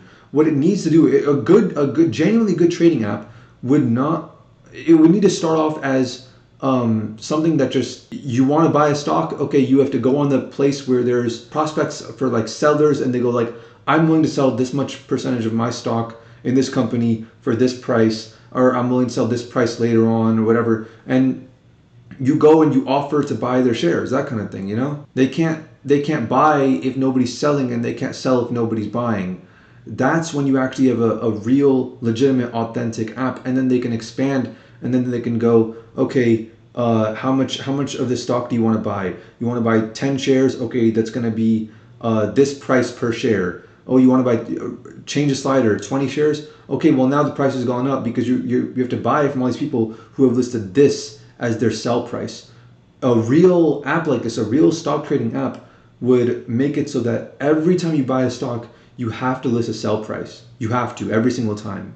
And if every time you buy a stock, you list a sell price for every partition of stocks that you have, then you would have a honestly, truly real market. But the government has created this system that it doesn't include this. The government is just like, oh no, we will issue out the 500 fucking billion shares of this company with this fucking, you can't buy percentages, and you can't buy the micro shares, and you must buy this and this and this, and each share will result in this kind of thing. But if you buy this many shares, then you will actually have a controlling stake in this kind of company. But the controlling stake will only allow you to do this, and it won't give you a seat on the board. But if you buy this much percentage, it will give you a seat on the board. But if you buy this much percentage, then you actually can't have a seat on the board, because then you have too much power over the company. It's like, why the fuck do you have all these restrictions? Just let people buy and sell. It's just that simple.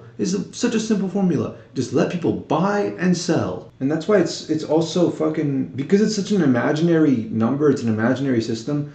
It always pisses me off when people are like, oh, this person has this much net worth. It's like, no, they fucking do. Like, who gives a shit about net worth if you're gonna base it off of imaginary numbers? If Jeff Bezos sold everything, he would not have $100 billion to spend. Like, he might have $100 billion worth of buying power, but he would not have $100 billion liquid, disposable to spend. And actually, Jeff Bezos has a lot more than $100 billion buying power.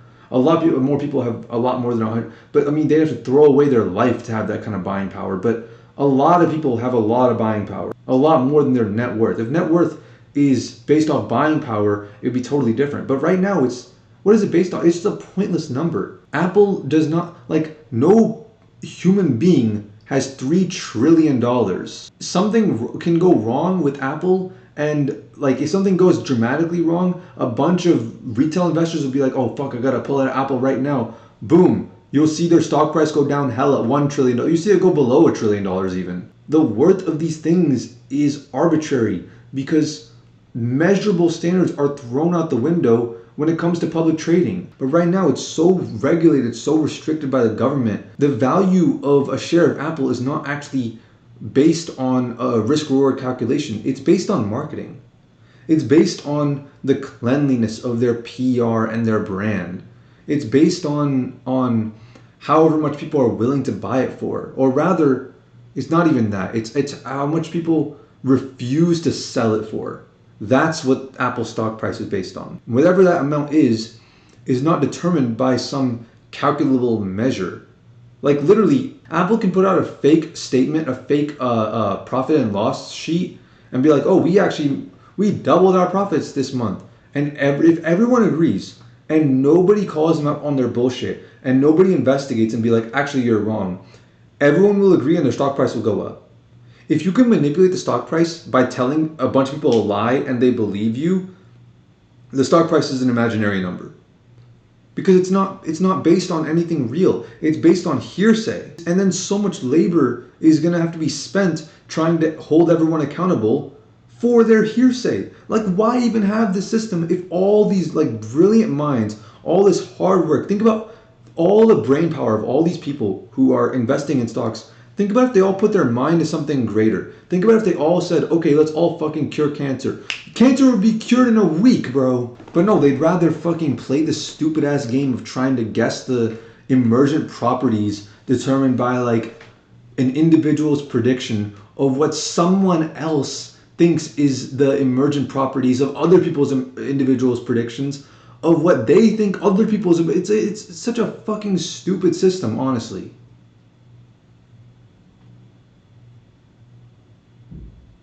Shares are valuable for no reason.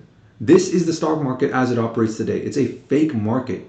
It's fake because of government regulation. That's the issue here, honestly. This is gonna sound extreme, all right? But it's not extreme. It's not extreme, and anybody who's actually thought about this knows this is true. Pump and dumps should be legal because they already are.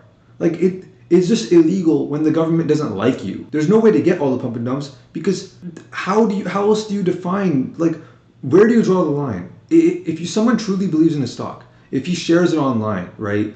He can't help that he has a big audience. They pump it. He starts to see it rise far beyond its predicted value, far beyond what he thinks it's actually worth. He thinks that then it's overvalued. Then he sells. What choice does he have? Is he going to go, oh, I made the stock price go up and I think it's overvalued now, but I shouldn't sell to punish myself, you know? What? No, he'll sell, and rightfully so. What's the issue? Ethically speaking, what's the issue here? And honestly, dude, if you're dumb enough to take advice from fucking Rice Gum or FaZe Jarvis or John McAfee or Logan Paul or whatever, then honestly, dude, you deserve to lose all your money. Like, what happens if I tell my friends, like, oh, I invested in such and such, and then they invested in it as well, and then I sell on my own accord later on. Yeah, the stock only went up like 0.0002%, but technically it was still a pump and dump. And what if I tell 50 people? And what if they all agree? And the stock went up a little more than that, you know? What happens if I take a loss on it then, and it was a bad investment, and the stock tanks, and they all hold it based off of my bad advice? What if I only tell one person, and he raises the stock just by himself? What if he does the pump and dump? Because I told him, am I then responsible? What if someone told me? Are they responsible then? What if people are just tracking me? I don't tell anyone, I just invest, and then they track my investment and they go, oh, Afraaz invested, now I want to invest. Then who's at fault? You realize every single time someone buys and sells in the stock market, no matter how big or small, it is a pump or a dump every single time. So where do you draw the line? At a certain point, if you want to actually be consistent, every piece of advice ever given about stocks ever is meant to raise or lower the stocks. You would have to completely ban all financial advice if you want to ban pump and dumps. Advice is market manipulation. Technically, you are manipulating the market by giving honest advice. But honest advices just generally take a little longer. We just hold on for a few years instead of holding on for a few minutes. Based on like a purely logical, consistently like legal standpoint, there's no real difference between sharing friendly stock advice and market manipulation. There's no difference unless the public thinks that you should be punished. That's the real difference. And you got to think about it then. Like, why is the court of public opinion the only court that matters here? Every pump and dump that sees a courtroom ends badly for the person who did it. That's not where the judgment is made, though. If that's the case, there's no judgment being made. Because the judgment is always negative. The judgment is really made in whether or not the public decides what you're doing is going to have a court date. And while I'm on the topic of complaining about legislation, why the fuck can't I make a Robinhood account with just a username and a password? Why do I need my full name, birthday, fucking tax ID, SSN, like all these like legal court shit? Like yeah, if the legal court is going to be consistent, then I don't mind sharing my address. But if it's just going to be one big fucking social thing that determines punishment based on whoever pisses off the general audience, then let me operate anonymously. And just a small tangent, by the way, the government doesn't need any of this shit. Like, for a while, property tax was barely a thing, and income tax didn't exist. Same with stock market. People don't need to pay taxes on their stock asset earnings or whatever. I forgot what it's called. I'm blanking on the name, but you know what I'm talking about. Like capital gains tax, right? They don't fucking, genuinely, they don't need to pay that. The government does not need these taxes. And I hate when people go like, oh, but the government needs taxes to build fucking roads and stuff. It's always building roads. The government was building better roads before income tax existed. You look at the government finances and you realize that like the guy in the Pentagon spending $9,000 on a cup of coffee every day, it doesn't add up. There's too much bullshit going on and something needs to change. Either you fix your shit or let me do my business without dealing with you. The government are people too. Why are they above the law? Why is it that another human being can decide the law that another human being must obey? No one man should have all that power. If I can choose to stay anonymous and not share my information with my neighbor, why the fuck do I need to share it with you? Someone who doesn't know me personally, someone who will never interact with me in your life. It's just like real estate. The stock game is also a zero-sum game in this way, and in theory it should be used to reallocate funds to better labor, to better businesses, but it isn't.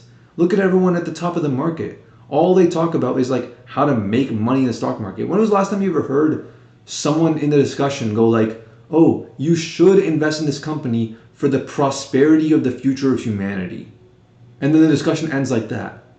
Never, never, you've never heard that. Any video that even mentions that goes like, oh, people, the normies will want to invest in this company because it will result in the prosperity of humanity. Therefore, if you invest in it now, before they pick up on that, you will earn money. That's always the moral of the story.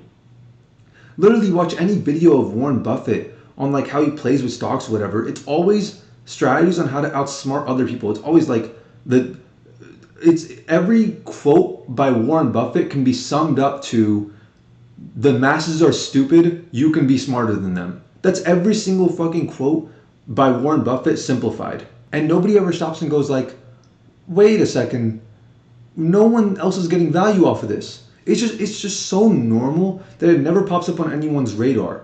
Like seriously, go and listen to Warren Buffett's talks. Like it's very clear how linear his mind is, how like one-dimensional everything he says and everything he thinks about is. Warren Buffett has this quote. He's like, the market is a device for transferring money from the impatient to the patient. There's two things I have to say about that. First of all, it's always got to be about money. Never about like the means for money to improve people's quality of lives. And if anyone saw it that way, then it would just be a battle of attrition. It wouldn't be about patience. It would be about having enough funds to outlast everyone else, which means it's a tool for the rich to stay rich. Second of all, he's only confident in saying this because he's so fucking old, he's not going to be around when the algorithms take over the market and someone gets ticked off at a company and then uses AI to buy and trade at like the expense of human psychology and then create an entire market crash like nothing the world has ever seen, exposing that all these businesses are propped up on imaginary legs. When that happens, when it comes crashing down, and believe me, it will come crashing down, someone will do this. Warren Buffett won't be around to suffer that fate living in that world. He won't be around for it. But you know what? I might be. My kids might be. Their kids might be. There's negative externalities in the same way that I fucking love that word, dude, or that phrase. In the same way that like reaction content on YouTube doesn't hurt the creator or the reactor, but actually in the benefit of them, it hurts the rest of the general content marketplace. The stock market doesn't hurt the publicly traded companies or the people who invest hella and like don't contribute anything into the world except for like just gambling and trying to creatively move money in and out of assets to buy a fucking Lamborghini for themselves. The rest of the world suffers as a result. The value of the dollar, the value, like everything else goes down because these people are integrating themselves into the basilisk and going, I'm going to create this thing that will destroy humanity and make everyone suffer, but I'll participate in it because if I help create it, then I will have an advantage over everyone else, even though I'll create a worse world for everyone, including myself. And all the advice that like people like Warren Buffett or anyone else in the industry gives is so fucking, it's so simple-minded. It's like even the core concept of buy low and sell high, like do people even comprehend what that means? Let me truly tell you what buy low and sell high means, okay? It means buy when everyone else considers the company value to be low enough to warrant a dip in the prices. Arbitrarily, of course. It's all bullshit, by the way. However, when they invest their money that props stock back up, sell, so that way their stock is worth less. In a way, it is kind of theft. You're kind of stealing from traders who aren't as smart as you. I don't care about like that, I'm just describing what it is. I genuinely, like, I'm a fucking anarchist, bro. the fucking purge. If you can steal from someone and they can't defend themselves, you fucking deserve that money. But in the age of information, like where robots are the best like theft machines, it's not even about being smart anymore. It's just about being who's quick, because you're diminishing the value of their shares by selling your shares after they bought theirs. It's a timing game. It's not like you're burning money. You're just spending your own valuable time and effort and brain power into moving money from their pockets into your pocket. You're not moving money from the pockets of overvalued companies to undervalued companies. Don't get those two mixed up. You're moving money from the pockets of the traders who think that that's the game that they're playing. They think that they're moving it from overvalued companies into undervalued companies. But even they know that they should not be playing that game, that they have to predict what other traders are going to do.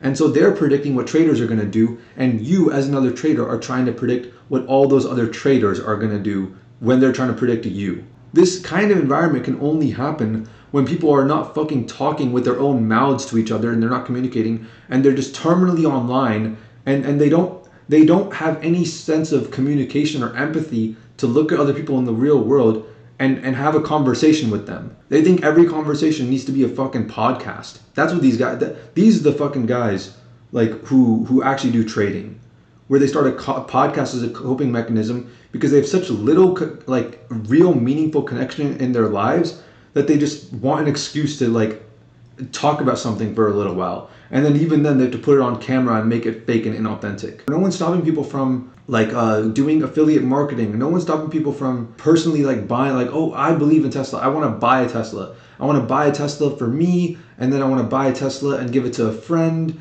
and I want to share it word of mouth. No one's stopping you from spreading the fucking word on how great a company is and how people should buy their products. You know what would be a crazy app? This would not work, but it would be an interesting gimmick that might make a little money for a little while. You make a stock trading app where you have the companies in there, you have all the news articles about the companies and all that stuff and about public perception on them, except you don't show them the price of the stock. You don't show them the price of the stock, you don't show them how it's changing, you don't give them any indication to know where it might go up or down. The only thing you show them is the company's like information, like the people that run it and the ethical stuff, you know, the stuff where people go like, I want this company to succeed.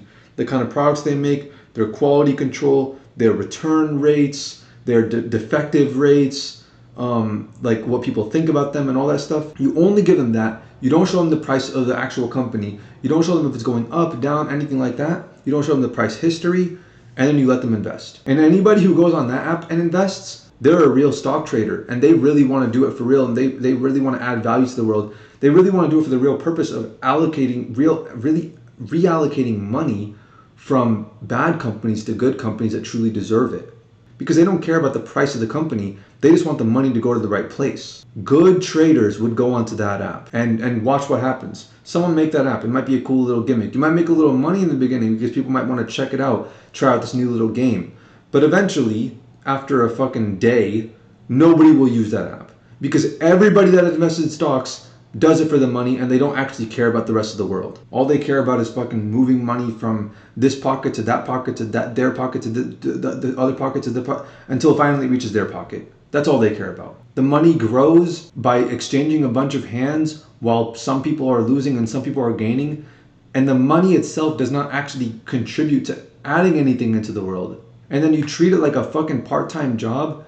Anyone can do this, by the way. Anyone can trade stocks. You're not special or cool or intelligent for being able to trade stocks. But what's going on right now, in fact, you're actually uncool because you're playing a zero-sum game. And I'm not gonna bash people. I'd say you're not like unethical for playing a zero-sum game because you're treating the world around you. If you're earning money, if you're actually earning money from it, good for you, man. Genuinely. It's just, I'm not a normie. I'm not someone who thinks small and just thinks about the little pocket of people around me and, oh, as long as we get rich, fuck everyone else. No, I'm an artist, bro.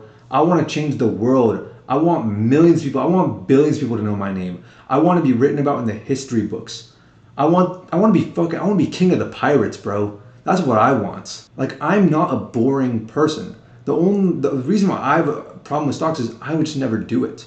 I'm not titling the stream why stocks are bad. I'm titling the stream why I don't do stocks. It's not morally wrong or whatever for these people. It's morally wrong for me because I'm not a fucking normie and I don't think small. To me, it's boring. And for me, because of the value that I can bring to the world, because of the potential I know I have, doing anything boring is a disservice to I'm doing a disservice to the world by doing boring business. I'd rather challenge myself, you know? Making money by helping other people also make money and making sure nobody loses, that's a fucking challenge. Being so valuable that like creating so much value for the world that I create value for everyone else around me through raw brute force intelligence and talent so that everyone wins. That's hard to do. That's not easy, okay? Stealing from someone, that's easy. Creating value from nothing, that's hard. That's what I enjoy. I enjoy the fucking challenge. I'm not a fucking beta male loser fucking manlet cuck. Can I have a whiff of pussy, please? Can I just have a whiff? Just a whiff, please? I'm not a fucking pathetic ass simp, bro, who just does all this shit just so that you can like live comfortably. I don't want comfort. Bring me discomfort. I want problems always. I'm not like you. I see something that's easy and I go, I mean, I can make a lot of money from it, but if it's easy, it's not worth doing. It's not good enough for me. It's that David Goggins mentality. If it doesn't suck, I don't want to do it. In the gym, if it sucks, if I think about what I'm doing and I go, man, this is going to suck, I go, then this is exactly what I must do. It's that Mike Tyson mentality of going like, if there's an endeavor out there that doesn't hold the risk of humiliation where if I lose, it's not worth doing. There's no glory in doing it. In boxing, if you get knocked out, that's humiliation of the highest degree. So the glory of winning is fucking worth it. But if you lose in stocks, where's the humiliation? You're just like everyone else. You're like 60% or 51% or whatever of retail traders. You're just losing. Most people lose money on stocks, believe it or not. And people will lie to you about it. People who are out here like trying to make money from stocks, most people are losing money. You think you're gaining money, but if you're not keeping up with inflation, you're losing money. I don't care if you earn 3% more this year, you're losing money. In fact, I don't care if you earn 10% more, you're still losing money. Inflation is hitting harder than what the inflation rates claim. Oh, the federal people, the government claims inflation is rising 8% per. No, it's fucking not. 8% per year would not take my $200 iPhone that it cost me $200 10 years ago is now worth $1,000. It's fucking like $1,300 now. That's not 8% per year. Honestly, I could crush the stock market. I could absolutely shatter. I could literally, because it's such an easy thing to do. It's predicting the dumbass normie amateur traders and like honestly predicting their behavior is a piece of cake. Just install a bunch of malware on their phones that checks when there's about to be like a surge of buying or selling or whatever, or maybe even like that hijacks the buttons so that way when they hit buy, it doesn't let them actually buy. It just shows them that they bought, but it doesn't let them actually buy. Like, oh, you bought 3 stocks of this thing, 3 shares of this thing. It doesn't actually buy it. It waits for a bunch of people to buy, then it lets you buy, and then it makes them all buy, and it gives them a delay. Or maybe show them a fake thing. Maybe show them that like this company value hit a huge spike, so that way everybody sells, and you short the stock, and then you have malware show that on their device that the stock went up hella, and then you don't let them see it until it's too late. Like, it's a very, very simple thing to do. If I actually got into the game of stocks, I would crush everyone. And even without like that kind of direct, like super malicious, like you could create just a spyware type thing. You just create a Chrome extension that monitors keyboard inputs on like Wall Street Bets users and other sites where so let's say someone's about to make a post, right? And they have certain keywords and the name of a stock. Have your bot just auto invest right there so that the moment and machine learning algorithms, that way the moment they hit post, and if their post goes viral, everyone else is on board, they all invest. You've already invested, And I've seen people, statute of limitations, I will talk about them one day, but people have done similar things to this that I've seen, and it's worked. That's all I could really say. But until I will tell the stories one day though. Hold me accountable. There's a million ways to creatively outsmart the masses. If you're watching this right now, if you're in my chat, you're in my comment section, we are not average. I do my best to weed out all the people who think like normal people, all right?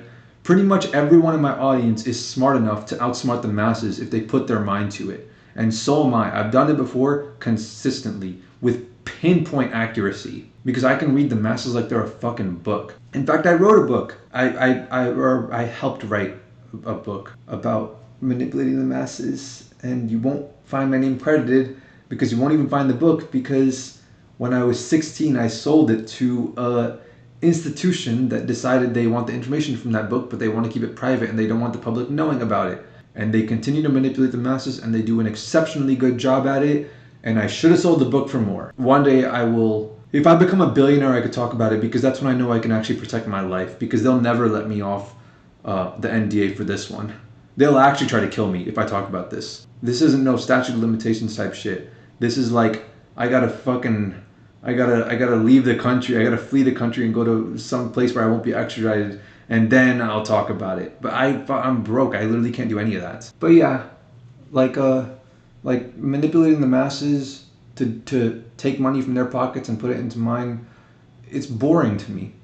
Like making value for myself without making value for others is just a waste of my abilities. I'm built for more than that.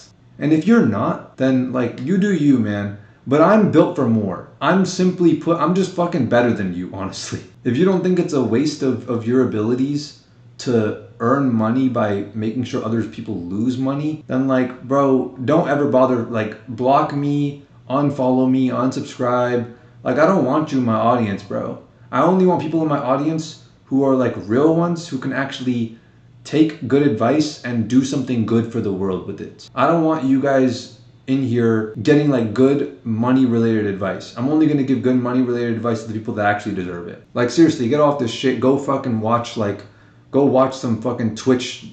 Go watch Aiden Ross or some shit, dude. Because all of this shit, all this stock market shit, it's all marketing. That's all it is. The entire stock market is driven by many factors, obviously, but there are two major ones that control almost all the trading that's happening by the masses. The marketing of all these companies and the price of oil. But that one's out of my control. I don't sell oil, and it's becoming less and less relevant as time goes on.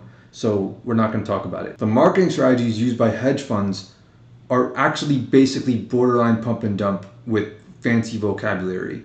This is literally, it's just marketing. Like, you guys remember that fucking dumbass Kathy Wood trying to convince everyone that she's some fucking investing genius? I remember she said one time, she's like, oh, the philosophy behind our investments are the reallocation of resources to their best and highest use. But then you look at her portfolio and it's like, oh, for what? Like robotics, medical applications? Nope. Military technology? Oh, for both sides. Oh, war is a profitable business indeed. DNA editing? For what? Like, how is that creating a better world?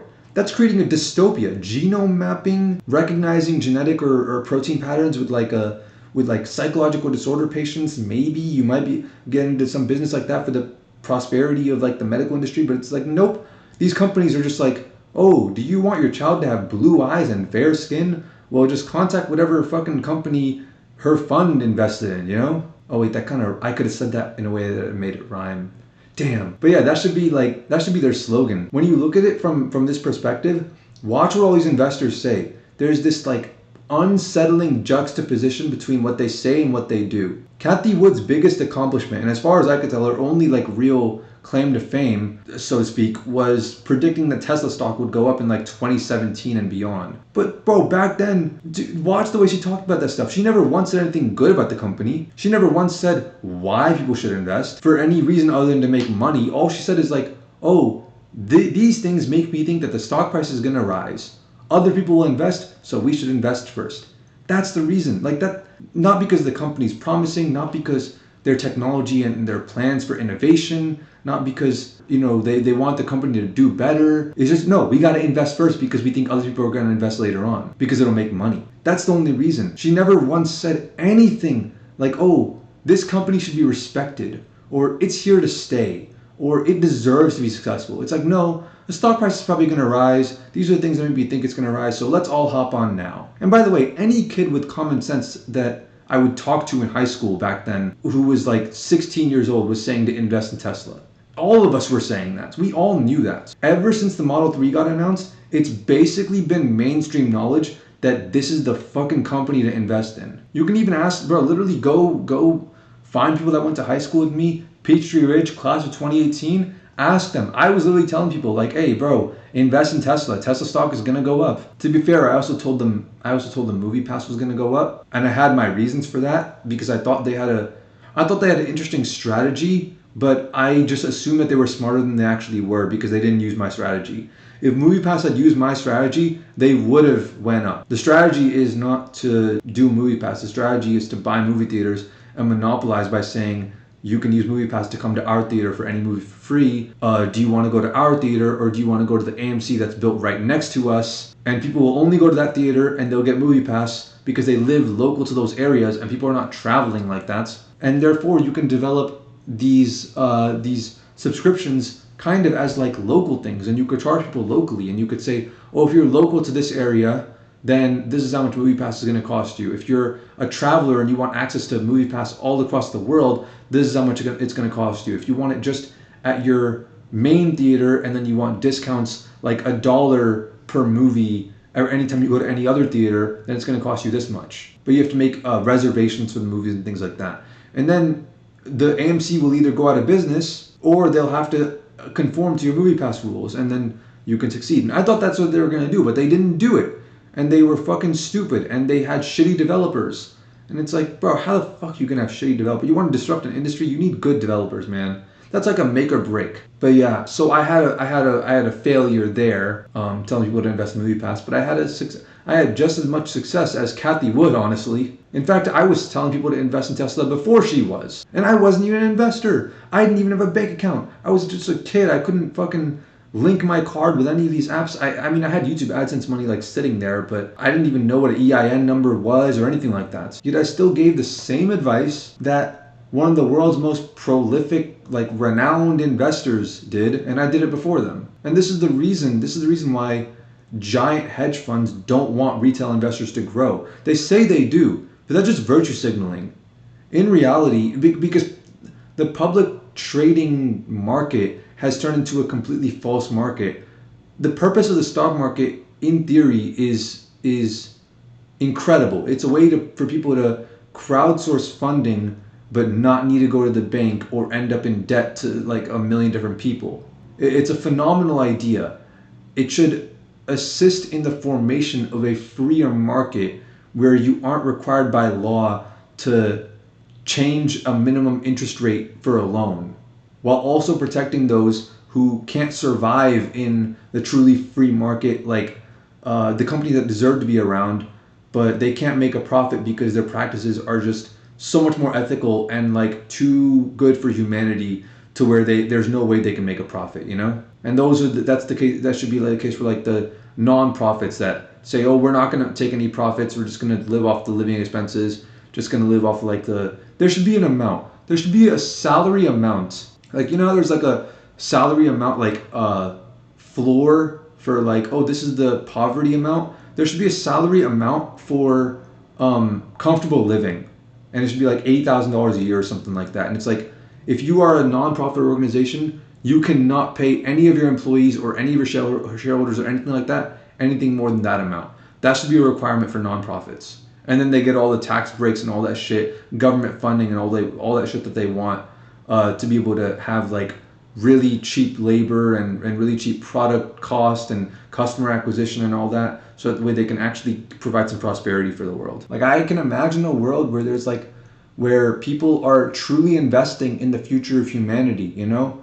Where like the companies that hurt people in the long term go down, and the companies that help people in the long term go up, and everyone's like a long-term investor in these things, and they really, really hold on to the things that they truly believe in, and the cost of labor goes down, and there's more resources for fewer people, and the older generations who put in the work, like they can retire because the new kids are creating so much value for the world that they're able to, out of respect, pay for their retirements.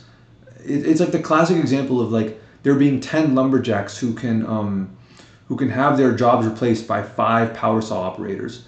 So what you do is you train 5 of the youngins to hop on the power saw, and you let 5 of the old heads retire, and they still get paid as if they were still working there, all because the market decided that power saws were something that would help the future of humanity. And this is all the potential that public trading can do for the world. It's great innovation that they can do, but it isn't how the stock market operates today. People aren't investing in the market to invest in the future. They're investing in the market to invest in their own net worth, which is usually fine. But when you pair that with heavy government regulation, you get a complete financial mess and a ton of people wasting their time for absolutely nothing, while a handful of people get stupid rich and push everyone else down, push the rest of the world down so that they can be above the law. And it's reached a point where we actually can't really make the switch over to a better market at this point. Like, it's a complete disaster if you think about like the population lifespans and the way that newer resources are introduced into the world, and you look at like the conspiracy theories behind all this shit, all the fucking red pill type stuff. The best solution right now is honestly to participate in this evil system and actually allocate your funds to companies that will have the most perceived value in the future, not the ones that will actually make us happy like the GameStops, you know? Because there's enough people working to make the basilisk come to life that at this point you might as well join them. If you can't beat them, you might as well join them. But yeah, all these fucking, you look at the most valuable companies in the world, like Apple, Microsoft, Facebook, and all this shit. Like, dude, none of these companies have contributed anything to the prosperity of humanity in at least 10 years. Facebook never has, by the way. Facebook has never contributed to the prosperity of humanity even once in its entire existence. It's done nothing but leech and drain people's energy and life force from living in the moment, and giving people anxiety and depression by having them live in the future and live in the past. Amazon has contributed to the prosperity of humanity, but not by as much as you might think. Like, they've given the world like free shipping, like fast shipping on like fucking protein bars and shit, so that like that's pretty cool and all that. But it's not really much compared to what they've taken away. Google gave us a search engine. That's great. That's like a phenomenal thing. And Gmail and YouTube. Oh, God bless YouTube. But lately they've been on this sort of crusade to like turn all of us into this mesh of data to generate them as much revenue as financially possible. And the sad reality of it is that like these companies are the future. They're not good for the world, but hey, that's the future, bro. It's bleaked and we're fucked. It's exactly like because these companies are the future and everyone knows it, that everyone decides to invest to quote unquote reallocate their funds. And that's also why we see hyperinflation too. Like, it's not just because people are printing the money. It's because money's going to stupid shit like this. It's because people invest so much time and money into the stock market that it has to beat out just normal currency sitting in the bank, right? It has to. Otherwise, it would just be a big waste of time.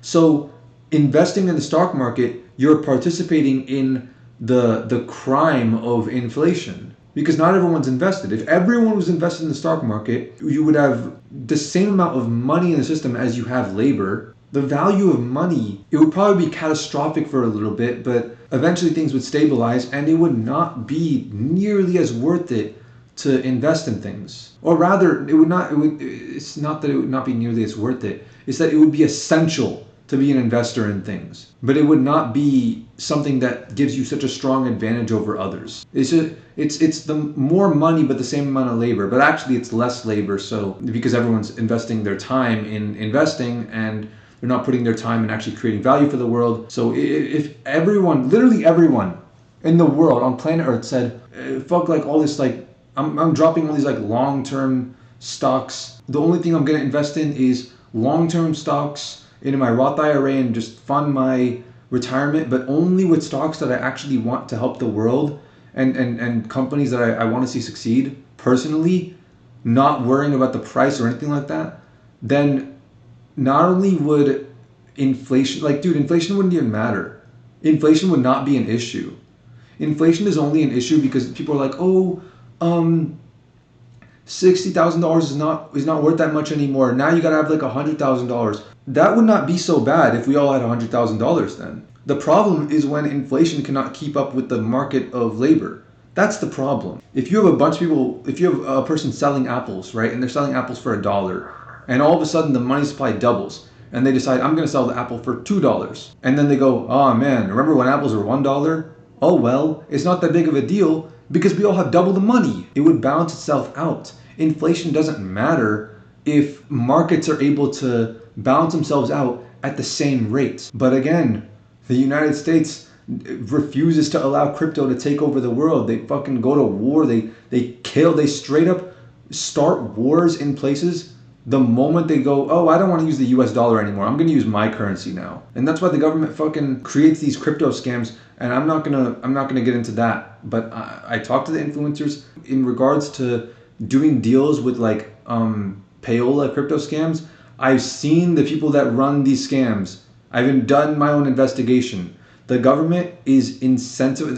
They are in the business of trying to make crypto look as bad as possible, so that as few people as possible use it, and they don't take it seriously, and they treat it like a market rather than an actual currency, and it doesn't become a big thing because they know crypto can destroy them. They know crypto can solve all these problems. They know it can take over the damn world and expose all the bullshit, fake market, fake fiat fucking currencies that they're running. It's why they have all these regulations, oh, keep the money flowing, keep the economy, money circulating, right? It's a fucking trap. Specifically, what is it? Like a few $1 trillion a year in circulation, right? Like, tell me, bro, do you think there's even $1 trillion of new value added to the world each year? It's a dumbass question. I think it takes like 5 years of circulation for the market cap to exceed the entire worth of assets for the planet, total. It's just so much money changing hands without any actual value changing hands. You know what the market is now? It reminds me of a lot of shallow people I knew as a kid. It's funny because it was these exact people who grew up to like do stocks. The guy who gave me a fucking Gucci belt as a birthday gift, in his mind that was the best gift he could have given me, because he had a lot of money and he's a fucking loser and he's miserable. And see, I never give people expensive birthday gifts or money as a gift. I think that's a pathetic gift to give someone, because birthday gifts hinge on reciprocity, right? If I buy you a fucking Supreme bag and then you give me a Louis Vuitton belt, guess what? I just handed you $300 and then you handed me $300 back. Where are the gifts? Like, where did they go? We didn't create anything. We just allowed money to just disappear, basically. You say, I'm going to hand you this money. Here, give it back to me. A lot of times if I give someone a birthday gift, I might paint them something, something sentimental. I haven't done that in a while because I ran out of paint, but I create value. I take things that are worth a small amount and I make them worth a lot more to you and only you. But like giving $300 to someone for their birthday and then them giving you $300 back for your birthday, like, yeah, it's a zero-sum game, but at least you guys are happy for the gifts. Well, in the market, you're not gifting anyone anything. And what's more is you're spending time and effort determining who to trade with and what to trade and all that shit. And it's actually sad. Like back in high school, all these kids who were like a little bit smart but not too smart, they all got into stocks and that's all they would talk about. Like, think about that. Imagine how little impact these like kids will have on the world. These kids with real potential, how pointless of a game they're getting into, how worthless of a life they will have in regards to like the rest of the world. And yet they post on the story every damn day, like, yo, check my fucking portfolio. Oh, I'm down a band today, but I'll make it back. I'll make it back by lunchtime, And their entire brain is just filled with this stupid ass information. They don't want to talk about anything else. Like, I'd be on Discord, like playing games with some dudes, and some dude would hop on a VC randomly, like, oh, yo, let me put you guys onto this stock real quick. Like, think about how much wasted potential, how much wasted brain power, because that's a real investment. Brain power is expensive. Think about how much brain power they've invested into thinking about a market that is a fucking illusion. It's not even real. Brain power is valuable, precious, and most of all, limited. Like, you guys can do whatever you want, right? I'm not shaming anyone for having a limited brain. Actually, I kind of am. But I'm accepting the fact that you have a limited brain and you're a small brain individual, smooth brain, right? I accept that. You can be that. That's you, then that's you. But I'm not that. I'm not even going to think about any topic or anything at all unless it's not only beneficial to myself, but also to my family and to my friends and to my society. And it can't just be a little beneficial. It has to be tremendously beneficial. In my opinion, those are the only things even worth considering to put any amount of brain power into even thinking about doing, simply because of how valuable your brain power is. If you don't view life like this, you're underselling yourself. You're devaluing your own brain, your own mind, your own body, your own soul. And honestly, it's a dehumanizing thing to yourself to waste your brain power on such a zero sum game that in the end makes you a fucking loser, in my opinion at least. Like, I have a standard for what I consider putting effort into, you know? The stock market, the real estate market, and crypto markets do not meet this standard. And now the same principle a lot of times can be applied to the big leagues, but not always. In the big league of investing, it isn't actually a zero-sum game for a lot of them. For the 99% of retail investors, it is, but there's that top 1%. I mean, honestly, they're all just using deep learning algorithms, fucking scanning Twitter posts, scanning WhatsApp groups, iMessage, chat logs, and all that shit, TikTok audios from hashtags, and they're web scraping every form in existence, like looking for cues, like just to research anything, you know, anything and everything, all the web traffic from everywhere, like sniping through every fucking domain, looking at analytics of businesses, spikes and interests in metadata on websites and in SEO, going through domain registrars so that way when you search up on a toolbar like a domain like 10 times, they automatically buy it at a higher price because they're like, oh, someone's interested in it, you know? The same strategies used by like big tech algorithms to like manipulate data and search analytics and all that stuff and keyword analysis. The same sort of algorithms they use for stocks, you know, buying and trading. They just feed them into these massive server farms to outperform every human or even hedge fund by a factor of 1,000. Everyone knows this already. Everyone knows that day trading is dead. You cannot win at day trading. Like, noobs always talk about how it's not worth it to day trade on Webull because you're competing with a guy who has like 6 monitors and he's on his like 15th Red Bull of the day and he's been staring at graphs for like 3 weeks straight without fucking blinking. But guess what? They're sitting there competing with a fucking supercomputer who can predict the dip with 1,000,000% more accuracy than a human can. And they're even worse because they're not making any money, but they're fucking wasting their lives away.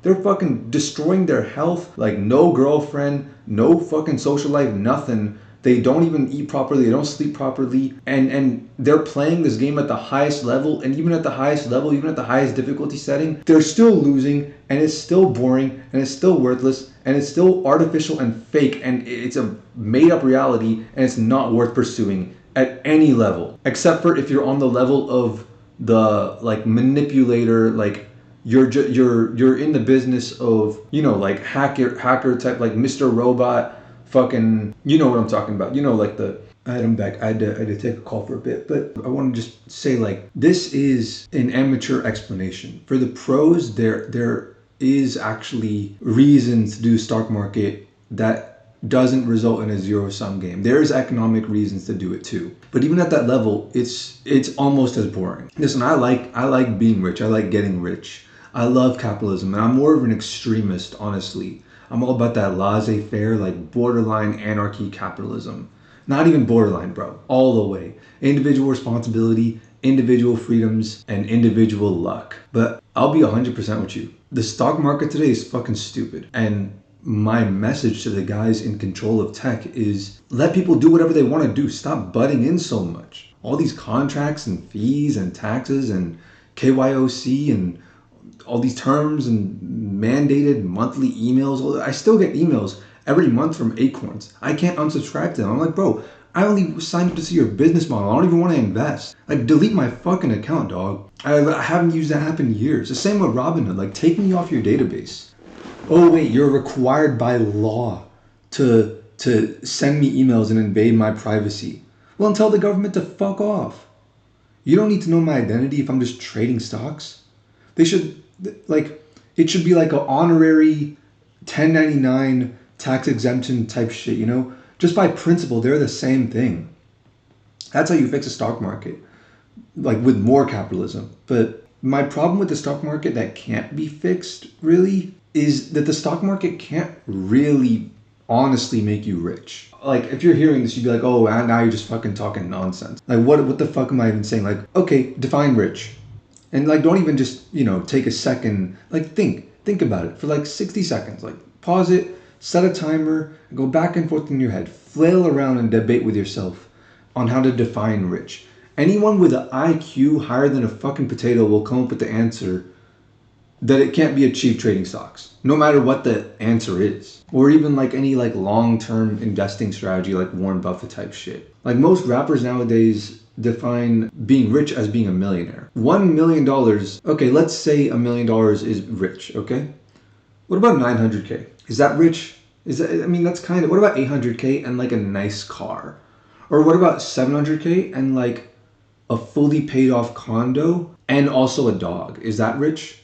You got like 700K in the bank account, That's solid, What about, how about this? How about no money in the bank, but you have $10,000 a month in passive income? Or you have a $500,000 credit line with no interest, or inheritance for the future, security for the future. Like what really, like specifically, what is it? What is rich? Give me a number amount. Like people in America are so fucking blessed to have what they have, and they're like, oh my god, I'm so poor, I'm making $60,000 a year. Yeah, at least you're not a fucking slave, like in fucking China or whatever. At least you're not a slave. You're literally in the top 1% in the world. Congrats, you are the villain that you hate so much. You are the 1%. It turns out when you put a fish in a bigger tank, they grow and their size adapts to the larger tank. The greed never really goes away. For most of my life, actually, I thought being rich was $5,000 a month. I thought that was really good. My dad thought rich was $600 a month. And that was in New York. He never even dreamed about making $1,000 a month back when it was in the 80s. And I remember seeing this little baby tweet one time that was like, $100,000 is poor, $1 million is almost rich, $10 million is rich. And he was going crazy with that. And I'm like, there's no correct answer. There's no number answer you can give. If you're going off of numbers, you're never going to find an answer. And even if you do find an answer, it's not going to be correct to everyone, and it will always be changing because it's not a mathematical concept. Being rich is a literary concept. Rich is a word, and letters don't belong in math. Let's not kid ourselves here, right? You're going to need to use language arts for this one. 200 years ago, not that long ago, maybe, for Americans, it might be a long time, but for like everybody else in the world, that's not that long of a time. The richest people in the world, kings and queens, who had everything their heart desired, would be jealous of people living in the streets. Homeless people, jobless people in poverty. They didn't have fucking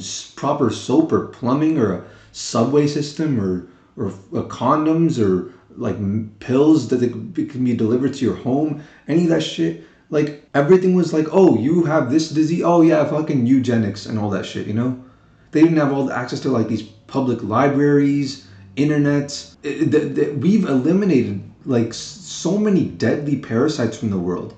All these like toxins from our system. You can have access to every book at your fingertips, all the wisdom of the world at your fingertips. You could be like 80 years old today and like travel to another place, high-speed transportation, tolerable shoes, cheap glasses, all this shit, like fucking good trimmers and all that stuff.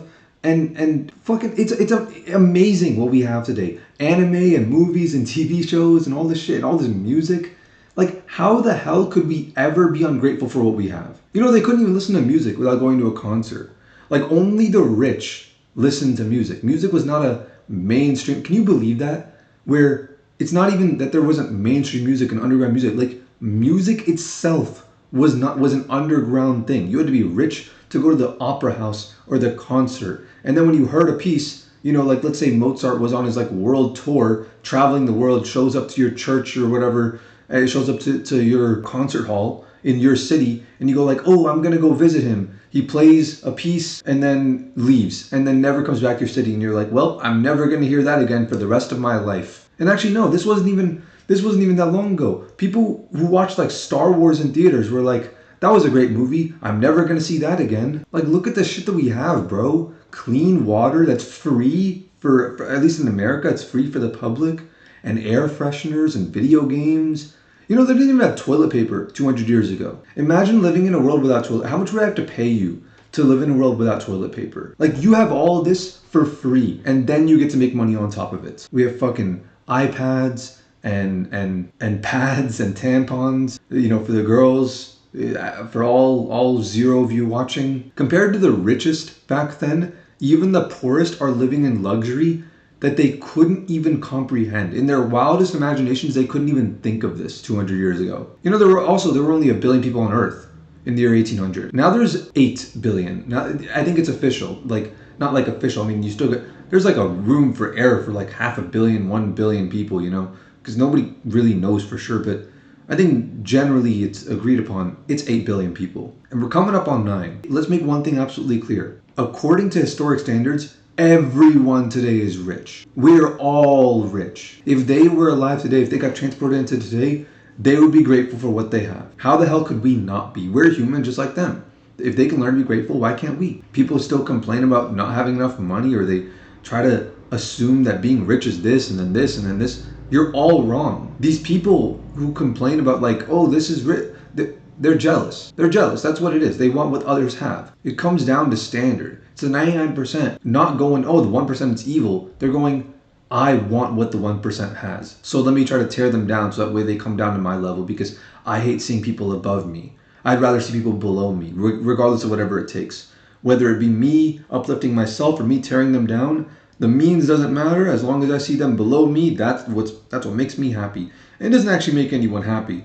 It's just what people think makes them happy. That's what the definition of sin is. It's those temptations that you think will do what you expect it to do, but really it doesn't. And one of the 7 deadly sins, the 6th set of the 7 deadly sins, is greed. You need a literary definition of rich, not a number definition. And to me, rich is just financial freedom, living by your own means. So if I'm making $2 a day, but I'm spending $1 a day, then I'm rich. And why wouldn't I be? Logically, there's no difference between that and people making $100,000 a day and spending $50,000 a day. Rich is a subjective term. People may not agree on my definition of rich, but here's a definition of rich that most people would agree on, I think. If you're rich, you don't have to waste your life wasting opportunities to live life for the extra pocket change, working for somebody else. You know, you don't have to spend time to earn more money and put stress on yourself because you absolutely have to, and you could spend all that time doing things that you actually enjoy.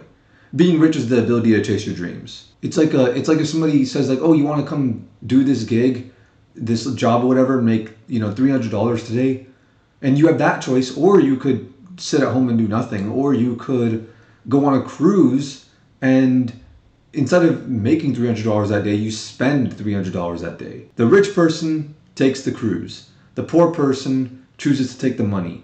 And the person who will never be rich and never be poor will choose to do nothing because they're too lazy to work, but they don't want to take any risks of losing money. And this is like the Warren Buffetts of the world. They'll just do nothing. Like, I don't care if they have a lot of money in their bank, they're not going to do anything with their lives. And that's a point I want to reach. I want to reach the point where it doesn't matter how much money anyone offers me for anything. I can always ditch the money and go hang out with my friends and family and splurge on food and go to events that I enjoy and support my creators and all that shit and sub with Twitch Prime. And actually, no, don't even bother subbing with Twitch Prime. Like, I'm not even fucking affiliate, you know? I think most people can agree that this is a decent definition of being rich. Now tell me this, all right? If all these guys, Warren Buffett and all them, people in the stock market, if they're all so rich, why do they spend every waking moment trying to earn every single cent they possibly can? Like, why does Graham Stephan still make those garbage cringe videos for money if he already has so much money? Like, make better videos. Stop spamming your fucking description with all these affiliate links and all this shit. Like, why not choose to make less money and better videos? Like, why does Aiden Ross still annoy the fuck out of his fans with all those like creator set social overlays when he already has enough money to where he could say like, you know what, let me make slightly less. Instead of making $5 million this month? How about I earn $4.3 million this month, but I choose to give my audience an experience that's 10 times better? Why doesn't he do that if he's so rich, you know? Why doesn't he change his priorities? You would think that once you get hella money, you would stop caring about you know, penny pinching, trying to earn way more money. But then why does Warren Buffett still live in that $17,000 house? Why are these YouTubers who advertise and like brag about being so rich from like all this like drop shipping shit and Facebook ads and all that stuff? Why do they get on their knees and beg you to buy it? Please buy my course, please buy my course. Why do they do that? Like they have this information and they're rich enough to you know, buy a fucking Lamborghini. Why don't they give it away for free? Why do they insist that if you want to make your life happy and get the passive income and all that shit, that you need to give them money? Like, what's the reason for that if they're so rich? Why are they begging for drops of pennies every chance they get? Riddle me that one, fuckos. So yeah, no amount of investing in the stock market will make you rich. You decide when you're rich. And the only thing in the way of you deciding that you're rich is simply saying that you are. That's literally all it takes. This is actually a deeply enlightened idea, but and I don't even want to take it that far. But that's what it is. And I'll tell you this, bro. Living a sedentary lifestyle is not enjoyable. Nobody wants this shit. Nobody wants to be staring at a fucking screen all day, staring at numbers, rather than being, you know, in nature, being one with the world and exploring and seeing interesting things and going to interesting places and meeting interesting people and trying interesting foods and doing, like, nobody wants to be fucking looking at all these fucking graphs and these numbers and all this shit and reading about the news about companies that they have nothing to do with. It's like nobody doing stocks is rich. Zero people that do stocks are rich. Because if you were rich, you would say, why am I staring at this screen? I have money. Let me leave this fucking screen and go enjoy life. Like, think about what I'm saying right now. I want you to really embed this into your brain and then go watch any video of Warren Buffett speaking. Literally any video. It doesn't even matter. I'm not even going to link a video. You just look up Warren Buffett on YouTube or some shit, or Google and then hit videos. Like, you look at him and you go like, oh my God, this dude's pathetic. Like, he thinks so small. He thinks, like, he plays this small game. He's such a worthless, like, pebble of a human being. He's not even human. Just like a machine, like a robot. Like, he can achieve so much with his talents, and he has yet to say anything of substance about any company other than how to make money from it. It's all just numbers and cash and dollar bills and currency. That's it. That's the only thing he thinks about. It's shallow and there's nothing else. It's the first two layers of Maslow's hierarchy of needs, and he's done nothing for the you know, the remainder of the 5 to 10 to 50 layers, depending on how you want to look at it, even though there's a lot of blur and overlap and it's complicated. He's done nothing for any of that. And you know what? If I was even 0.001% as rich as him, I would spend the rest of my life traveling the world, meeting people, reallocating, like actually reallocating my wealth into better labor. You know, don't pay the fucking Louis Vuitton employee making a handbag, because that labor does nothing for nobody, all right? Pay, you know, healthcare professionals to come to third world countries, give the best and brightest over there, like medical, education and consulting, and then pay a media team to develop super creative videos for YouTube and create, you know, movies and fund anime, be executive producer on art projects that you like good labor, you know, things like that, like actually reallocating my wealth into better and better labor. Bro, for the price of a Louis Vuitton belt, you can go on Upwork and get a guy to build you a fully functional website or app. Like, if you have an app idea, you can go make it. You can legit make an app and start earning income, and then also help this person in a fucking third world country to make his own living. Or you could spend it paying a guy to make some overpriced thing that literally does nothing for nobody except, you know, taking like $500 and funneling it into fucking Bernard Arnault or whatever, his pockets, and making him even more of a billionaire. Like, that's all you're doing. Like, that's insecurity that drives people to buy that kind of shit. I want to have fun with my money. I'm not going to be out here fucking sucking dicks for another $5 just so I can die a rich man. Like, seriously, I want you to think about this and then go watch any Warren Buffett video now, or anyone else like him. Like, they're not evil. They're not corrupt people out here to destroy the 99%.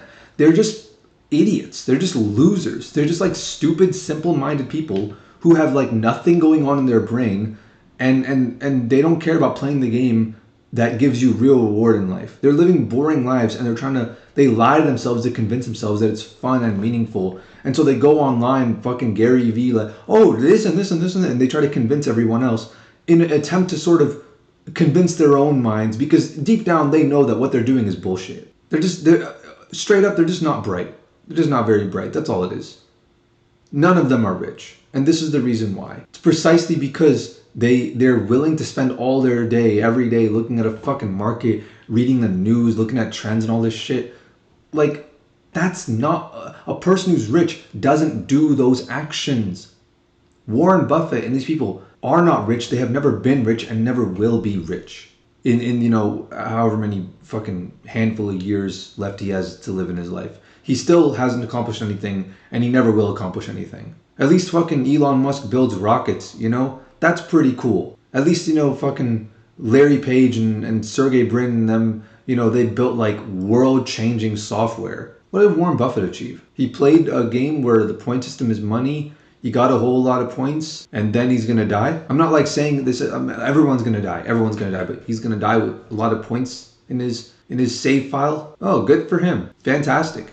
I'm sure, you know, his legacy will live on as being such a great man, kind man to everyone, a brilliant, deep thinker who inspired the world and changed people's lives and made people smile and laugh. And he'll be laughing on his deathbed. I'm sure he'll be remembered as that person. Oh, wait, no, he's going to fucking not be remembered as that person. The moment he dies and he's no longer useful to people and he's not making anybody else any money, everyone's going to forget about him. Because people only care about him if they're making money from him. That's all it is. Like, legit, that dude is poorer than anyone else I could think of. That is the poorest person I could ever think of is Warren Buffett. It's the classic mentality of someone who has no money. Like, not even any money to eat. So, oh, I have to do these stocks, I have to do stocks. Bro, compared to that, I'm rich. No rich person does stocks. It's plain and simple. They don't play boring games. It's literally a game of fucking imaginary numbers. And it's like, okay, you can use these imaginary numbers to convince other people to take those imaginary numbers to give you things that are actually fun to play with. Fun toys, like a supercar or something like that. That's cool. But Warren Buffett doesn't even do that. You want to know how to become a billionaire in Warren Buffett's eye? Like, it's literally just numbers. I can show you to become a billionaire right now. It sounds like a challenge and almost nobody's done it. And you probably need to go through this like long, difficult, arduous process, and you know, maybe you can make that an adventure. No, you don't have to do that. All you gotta do is go to your Secretary of State, submit a form requesting that you create a LLC, create 10 shares in the company, list one of the shares for $1 billion, and boom. Now those 10 shares are worth $10 billion in total. You have your net worth is $10 billion. There you go. Was that any fun? You could be like, oh, but I don't get to spend any of that money. Okay, neither does Warren Buffett. He's not going to spend any of his money. He's living like a poor person. What difference does it, seriously, what difference does it make? As foolish as you would be for doing that and claiming that you're rich, Warren Buffett is just as foolish for doing that. And then going around acting like other people should aspire to have his kind of life and that they should listen to his advice and that he knows anything about anything. It's literally a point system that means nothing. Because really what being rich is like any way you define rich, it's not going to come down to net worth. It's going to come down to something along the lines of buying power. And even if you do have basically unlimited buying power, those people are miserable, dude. Like it's imagine seeing all the promotional material for Halo 3 growing up, right? You go to GameStop, you buy the game, you put it in your Xbox, you're so excited, the game turns on, and then suddenly it says, you win. Like, and then you don't get to play the game. You're not even playing on the easiest difficulty. The difficulty is so easy, you don't even need to do anything. You're done. Game over. Roll credits. Who would buy that game? Why would you want to be that rich? Why would you ever want your kids to grow up that rich? Why would you want to ever deprive them of that adversity? It's just people on social media fooling everyone and having the wrong goals because they themselves have the wrong goals, and so they shout it from the rooftops, I have the right goals, like SpongeBob, I am ugly and I am proud, even though he's not proud. And he truly is ashamed, but he's just lying to the world so that he can try to convince himself that he's, you know, pursuing something meaningful and that he's not some fucking ugly loser or whatever. This is what people do on social media. And then the cycle continues because those kids see that and they go like, oh, I'm look at me, dude. Look at all the money I'm making. Look at me traveling to Dubai and buying a $5 million fucking mansion I'm not even going to stay in and all this shit. And they do all this shit and then they perpetuate the cycle even more. And this is just the vicious cycle that happens everywhere. It's the driving factor to build the basilisk. It's everywhere, dude. It's in fashion, it's in corporate America, it's in sports and schools and politics and parenting and the film industry. It like music, it's everywhere, dude. People just don't think, they don't use their brains. And everyone watching this knows that I'm right. I didn't convince you of something or teach you something new. You just weren't thinking about it. I just reminded you of what you already knew to be right. About like where your actual priorities should be. You already knew all this stuff. So does everyone else deep down. You go talk to these influencers who make these stupid decisions, you get them into like a long form conversation and they crack. They crack, dude, easily. Pokimane did a fucking interview with Dr. K. Literally like 8 seconds in, she started crying into it and didn't stop the whole fucking video. This is what happens. Cardi B did an interview where somebody asked her if she was happy and then she got quiet and because she was finally given longer than fucking half a second to answer. Like she got to be on TikTok or whatever. Oh, answer quick. And she went through and thought and she's like, no, not really. And then she started crying too. I think. I'm not sure. I didn't watch the rest of that video. But then she doesn't ever stop to think to take it to heart. And in a way, that's also not her fault. Like she's an industry plant and she's manipulated by labels and shit like that. And I actually do kind of feel sorry for her in that way. But she's an adult and it's her responsibility and she just ignores those feelings that are telling her what's right. And then she goes right back to all this fuck shit, rapping about fucking bitches in the club and all this shit, you know? Like people need to listen to their brains, the deeper part of their brains that actually tell them what's right. If you just think and listen to your actual brain, you know all this already. You know it to be true. And don't get me wrong, like I'm not bashing the pursuit of wealth. Like I'm a businessman.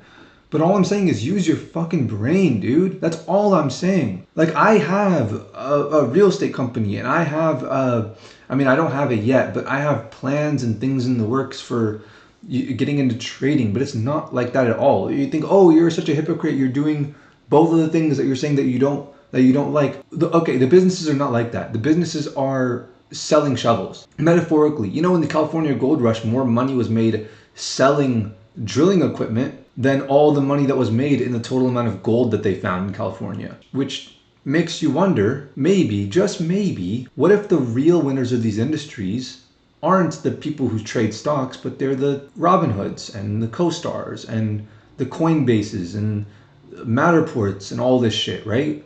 What if it's them? What if they're the real winners? And it's something I thought about a lot when I was a teenager. So now I don't search for gold. Now I sell shovels. And now it's unethical business, but metaphorically speaking, I convince people, hey, there is gold here. You want to buy my shovel? Even if there's no gold over there, even if it's like California and there's barely any gold.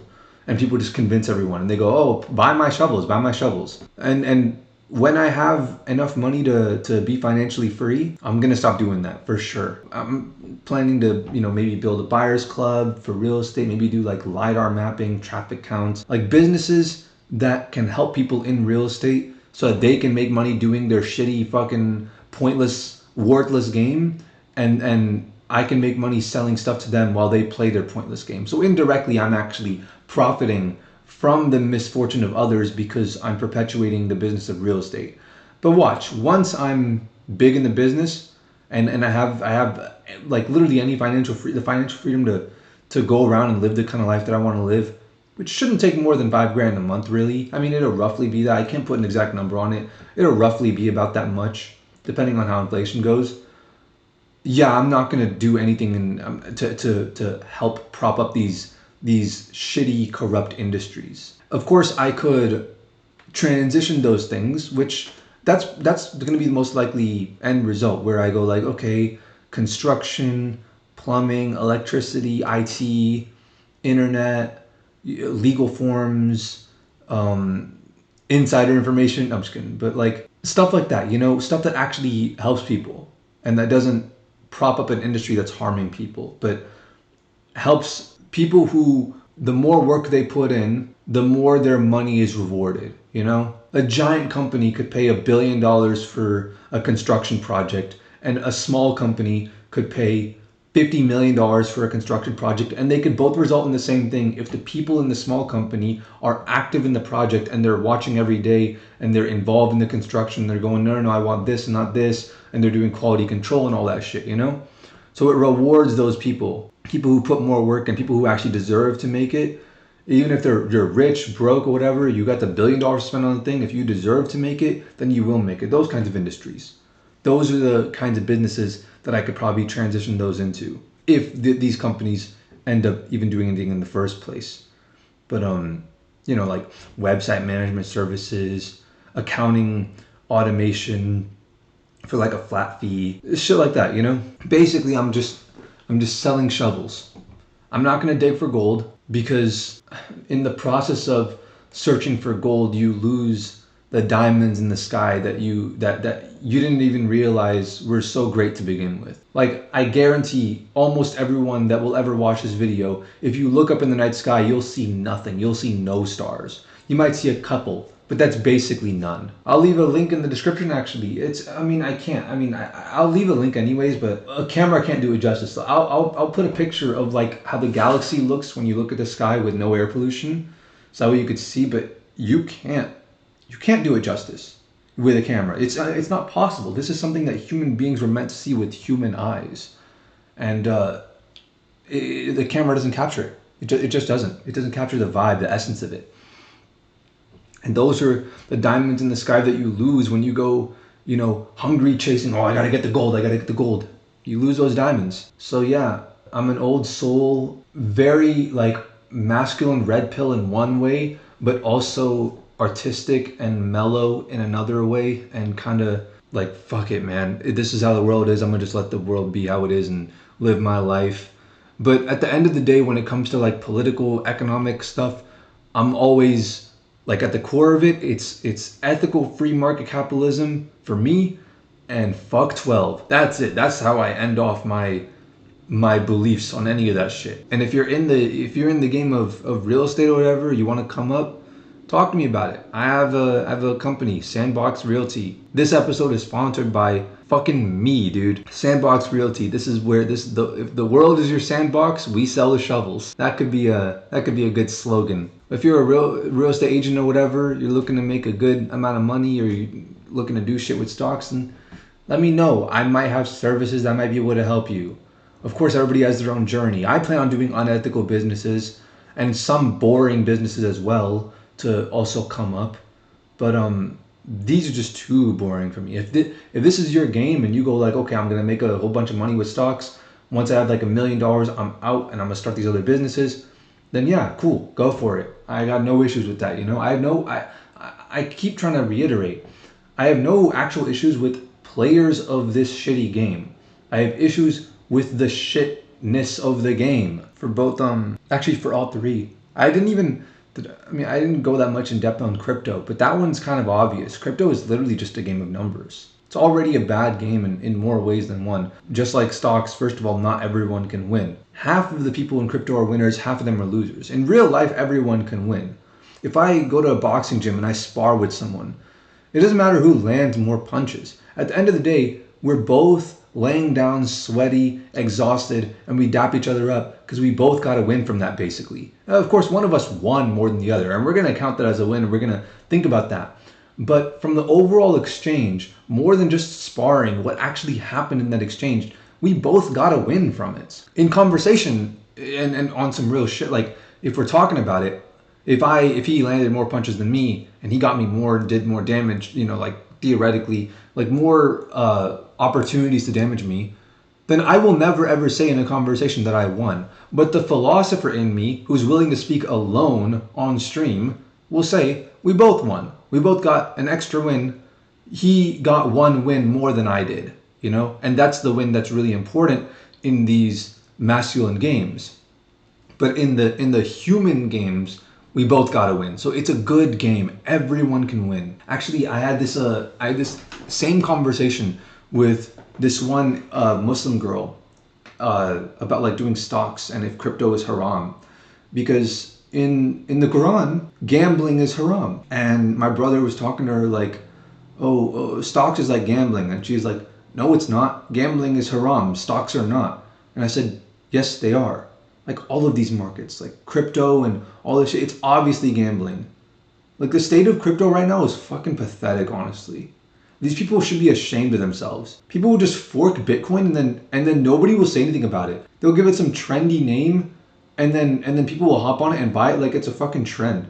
Like currencies are not supposed to be trends. They are currencies, dumbass. Trading with people, I'm not talking about stock trading, like physically bartering items. I have this tool, you have this fucking burger or whatever. Trading with people is inconvenient because what are the odds that you have the exact same thing that I'm looking for and I have the exact same thing that you're looking for so that we can agree to an exchange of value. Currency is the solution to that. But people don't get into crypto to make a more convenient currency, which is what they should be doing. They get in crypto to make more money in their shitty currency, which is the US dollar, which is going down the fucking drain. It's like nobody's gonna go to Macy's and go like, here's my clothes. I would like to pay for them with my 600 trillion Mr. God tier Sigma male quintillionaire grind set coin token. Motherfucker, if you buy these tokens, you're an idiot. Any shit, I mean, other than Dogecoin, because that's the OG.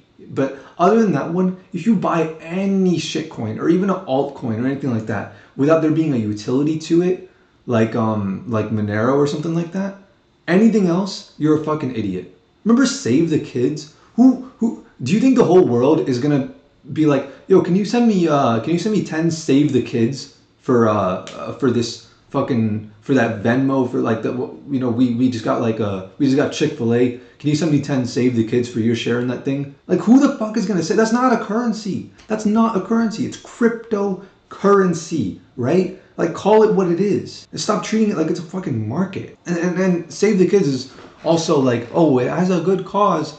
That doesn't matter. Currencies should not operate on good causes.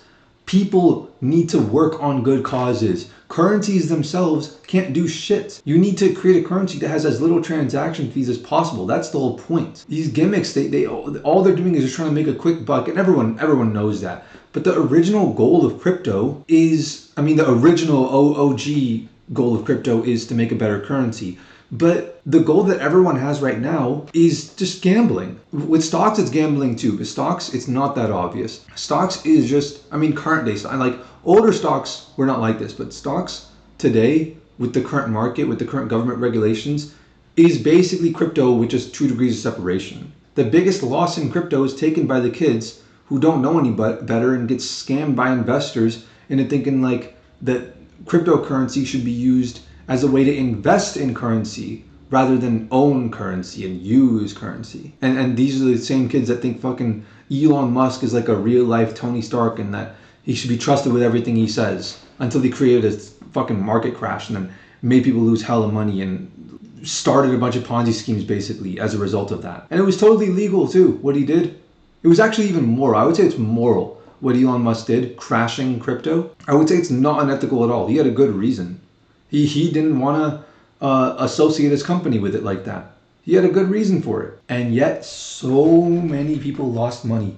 Way bigger than any other exit scheme or Ponzi scheme or MLM disillusion, like literally in history. And that's where the biggest losses in crypto are. The biggest collective loss in stocks is taken by the massive group of people who doesn't invest in stocks. Because then you're subject to inflation because your money's in the form of cash. I mean, you could put your money in other things, but cash money fucking sucks dick.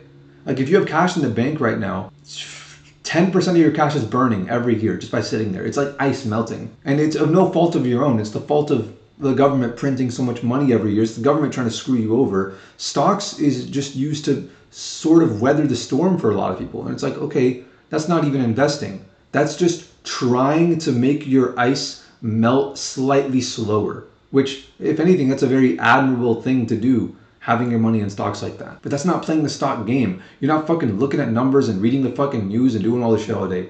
You're just putting your stocks into a company that you know is going to be around for another 100 years. But, what was I saying? Okay, yeah. So, in stocks, just like crypto, for every win, there is an equal and opposite loss. Only 50% of the people can win here. other 50% will be losers. Let's say 10 people all make $1 each, right? One person could lose $10 and then it would balance itself out. But that's what needs to happen. For 50% of wins, there must be an equal 50% losses that must match it. It's not like real life. Everyone can't win in the stock markets. So naturally, when this Muslim girl said it wasn't haram, that was my first thought. Like, of course these markets are gambling. They're also haram if you consider a game like poker gambling, because naturally I assumed like the reason casino gambling is haram is because not everyone can win. Like Warren Buffett said, be greedy when others are fearful and be fearful when others are greedy. Even though greed is a sin, it's a cardinal sin. Really, you should, if you have a good character arc, you should never be greedy and you should learn to overcome greed. But he's fucking 60-something years old, still being greedy. Still encouraging others to also be greedy. Like, what the don't ever fucking listen to that guy. That guy's a fucking loser, honestly. But like, even taking what he said, it's even worse. What he said is even worse than be greedy.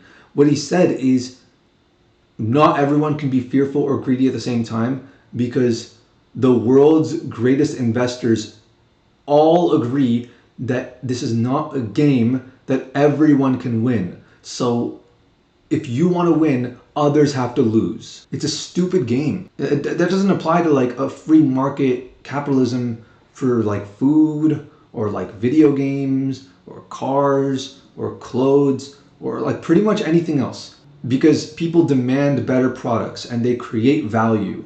The better company prevails because people vote with their wallets, and those are the companies that end up making money. Everyone wins. Not in the stock market, and not in poker or roulette or anything like that. It's all this a numbers game. And she kept trying to argue with me about it, like, but everything she said is easily countered. She was like, people have lost their homes and cars and lives gambling. And I'm like, yes, exactly. And if you replace the word gambling with using the stock market, you're left with an equally true statement every single time. And she's like, it's haram because it's easy money and the stock market is hard. Like, how stupid is that? First of all, playing poker with good people that know how to play poker is not easy. Even if you're going random off of intuition, you're not even trying, it's not easy. You can't beat these people. You straight up cannot. Unless you're devoting a lot of brain power and you're playing at a high level, there is no beating these people. Like in the long term. In the same way you can't beat people in stocks if they have really, really good sources of information and things like that. And for a lot of people, it's not hard. It is easy to do stock markets. They get insider information. And that's not even good logic, because what do you consider easy and hard? If that's the case, then being a landlord is haram, because that's easy money. You aren't working for it. And she's like, being a landlord, you're employing people. Your money goes to like construction people and project managers and whatnot. And it's like, yeah, well, that's all going away. And a lot of people today, a lot of landlords don't employ anyone. They just own a home, they own a duplex, and they rent out the other half, and it's easy money for them. Automation is quickly taking care of all of the landlord's needs, by the way. And trust me, if landlords could employ 0 people and keep all the profits for themselves, they would, and they will. Like, it's happening. Simply because we've decided to move away from the hierarchy of strong men controlling the world and strength being the determining factor and those who rise to the top. And instead we give authority to fucking scribbles of ink on sheets of paper saying that one person's name has the right to own property versus another person. It's a myth. It's a myth, and there is no such thing as having your money work for you. You're using your money to employ a system which controls a military force that will force the population to conform to pieces of fucking paper with writing on them, with contracts. That's what you're doing. You're not having your money work for you. You're threatening them with violence. But it's like, even if you're employing people, right? Even if people can leave and they're not under contract or anything like that, it's like, bro, then how are these casinos haram? Because they're employing people. They have to employ all the people the construction workers who manufacture the fucking tables, They have to employ all the people watching over the cameras, the dealer's salary, the bartenders, security, and electricity, and the girls, and all. There's people being employed there, so that's not haram. But then she's like, no, it's haram because it's high risk, and that actually makes sense to me. Like in roulette, you're mathematically rigged to lose money because of the green, and any card game that has a buy-in is also rigged to make you lose money. I mean, you can count cards and shit like that, and also fucking Bone Thrower can guarantee dice rules, but then I'm pretty sure Bone Thrower and all those people on YouTube who fucking practice that shit, they do all that fancy shit, they would get kicked out of casinos, they get put on the fucking blacklist in the black book or whatever the hell that is. But then she's okay with the stock market because it's a 50-50. She's not okay with poker because there's a buy-in, because that means that there's a risk. So it's less than 50%. Okay, then you have to be okay with the majority of businesses being haram. Like if I go to an office building and I tell them that their light bulbs suck and that they're being run on a monopolistic industry that ensures light bulbs don't last, planned obsolescence, so that way, you know, the bad companies can sell way more bad bulbs than a few good ones, then I can sell them longer lasting bulbs according to her logic. And that's, I'd be committing a haram act because I'm taking a risk. I may not be able to do it. And in fact, most businesses, no matter how altruistic or virtuous, would be haram. Because that same like high you get when you gamble at a casino is a mini version of the high you get when you gamble in business and it pays off. Business is a gamble. You choose to ride a bike, you're expecting, I might fall, but I might get some excitement out of this. Everything you do is a gamble. And most businesses, by the way, most businesses, it's like 80% of businesses fail. Everything is a gamble, and business as a whole has a worse success rate than roulette. When you shoot a basketball, you may not make it in the hoop, you know? It's a gamble. And maybe she was saying like, okay, these are haram because they're high risk, but stocks are low risk. Then it's on her. She has to play God then. Then she has to be the ultimate absolute arbitrator of morality and decide the percentage risk factor that is haram versus not haram. Because if like the 10% risk factor of high level poker, because high level poker is very much skill. It's like 80-90% skill versus, you know, the 89% risk factor in starting a business. If that's not haram, but playing poker is haram, I mean, she's just a fucking idiot. There's no way to justify it. There's no way. It's not possible for someone to believe that gambling is haram, yet to say it's okay to trade stocks or do any of that fucking crypto shit or anything like that. There's a huge risk of going to college. There's also a huge risk of not going. Everything is risky. There's risk in everything. You wanna, let's say someone's never played basketball before. You wanna introduce them to the game of basketball. You're gonna tell them like, oh, by the way, I don't know if I would do this if I were you, because there's a 99% chance you're not gonna make your first shot. Like, it's a pretty big risk to be like, okay, that's what I'm expecting. That's what I'm going into.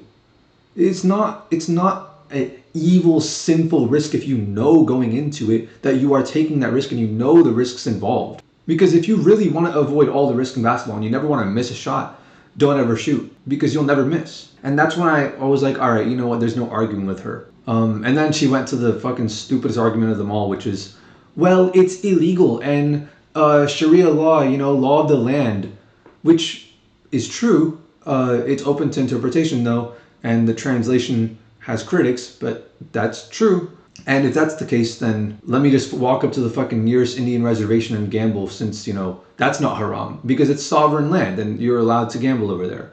So let me just drive 2 hours to a different state and gamble there instead. And then I might come back over here and go like, oh, but I didn't do anything haram. I just gambled over there a little bit. Let me go hop on a cruise and wait an hour until we get to international waters.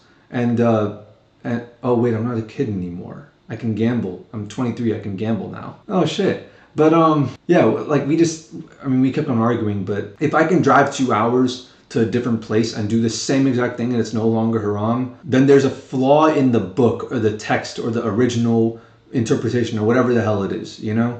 It didn't account for the fucking world we'd end up living in. We kept going on and on and on, and I was a fucking idiot to keep arguing with her, even though she's a fucking idiot, honestly. Like, you shouldn't argue with a fool, because that makes you a fool, because you're assuming that they're at your level because they can intellectually challenge you. And look, I'm not saying it's wrong to gamble. I love gambling. Everything I do is a gamble. I'm eating fucking Cheetos right now. That's a gamble. I'm gambling my health right now with this. But what I'm saying is, gambling itself as a concept isn't wrong inherently. But if you think it's wrong, if you think it's even a waste of time to gamble, a waste of your time because you should be spending your time trying to earn money using better means, then stocks and crypto are also a waste of time. Actually, when you're talking about gambling, even real estate has its gambles. It's by far the safest. And I wouldn't say it's gambling, but like if you want to be technical about it, it is gambling. Any like a family business goes like, oh, we're looking for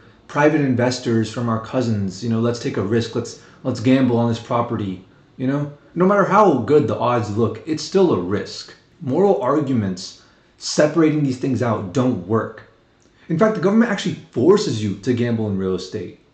Like, for example, if you're a licensed agent, you have a fiduciary responsibility to your client. You're basically a slave. That's what that means. You have to act in the best interest of your client no matter what. Even if it's to the detriment of yourself, even if it means fucking killing yourself, you will be sued if you don't act in the absolute highest benefit of your client. Except for that's actually not fucking true, because you don't have to if but you must uphold the non-discrimination laws and things like that. Then you have to throw your client under the bus, so that way the lefties can get their way with the government and they can continue to push fucking all this bullshit ideology. It's all bullshit at the end of the day. It's just layers of bureaucracy from different groups of people all battling with each other, and the citizens are caught in the crossfire of all of it, and nothing is getting resolved on their end. Like literally, this I just saw this happen like a year ago, where it was these Chinese people, and like this dude who was a buyer's agent. They were saying to the agent that I knew, like, oh,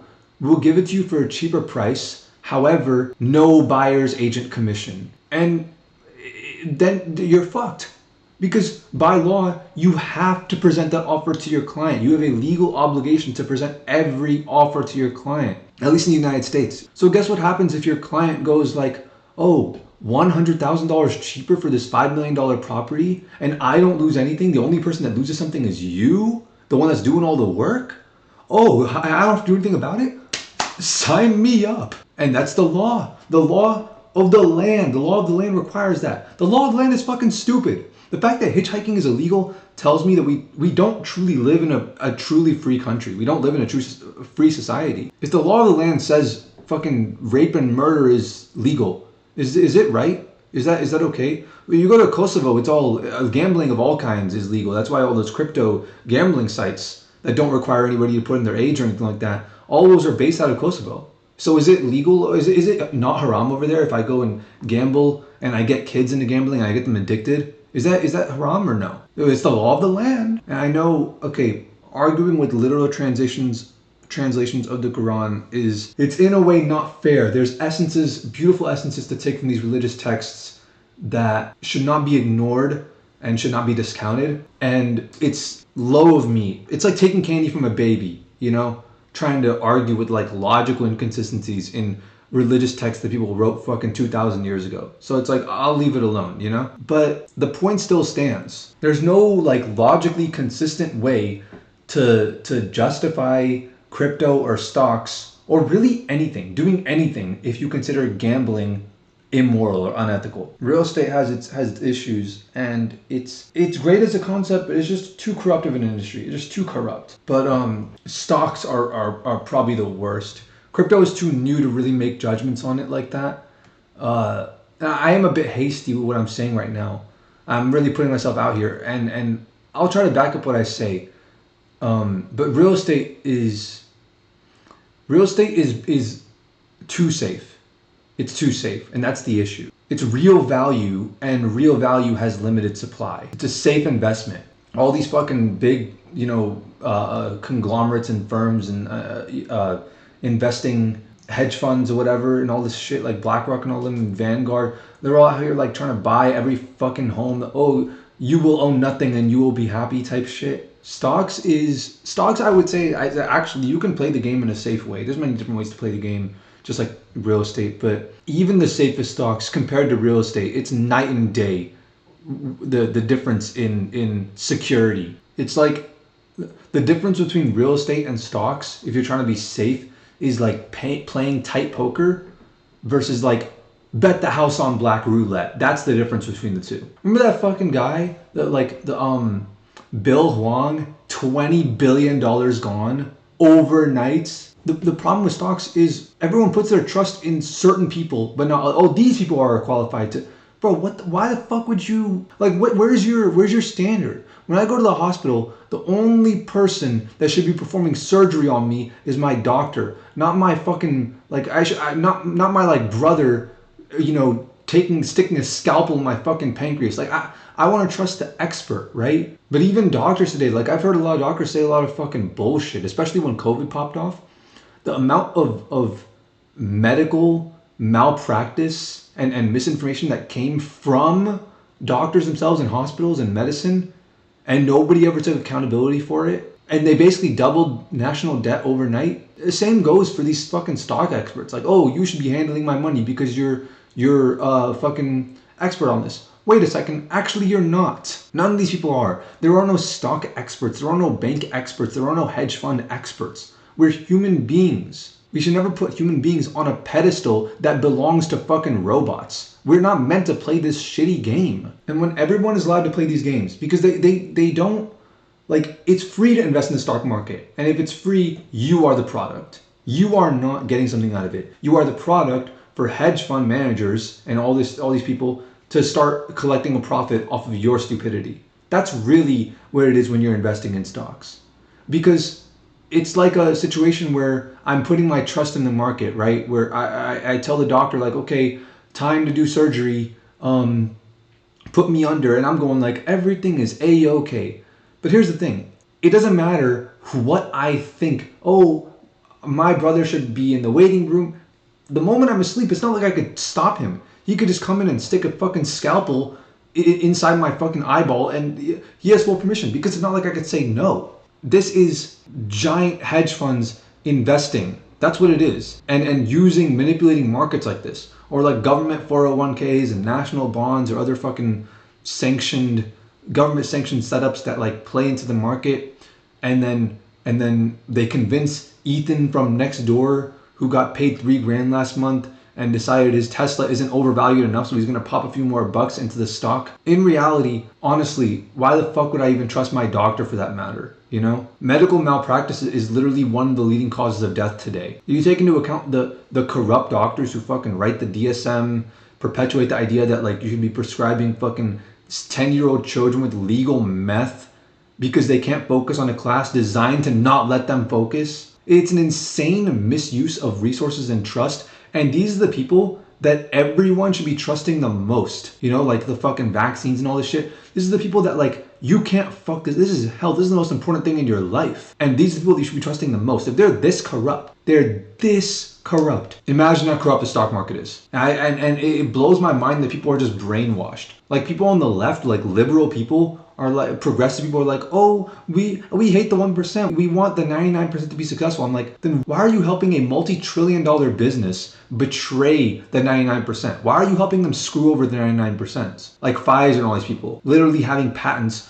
for cures for Alzheimer's and then keeping it hidden from the world so they could sell more pills. Like, why would the left ever want to associate with big pharma? Why would they ever trust them? Why would they ever go, oh yeah, we want everyone to take vaccines and cover their fucking, put on masks? Like, why would they ever listen to the big corporate? It's literally just people brainwashed. It goes against the whole idea of trying to help out the 99%. But people are just so stupid, they don't think about their own beliefs when they're being told what to believe in. 98% of all pills are knockoffs.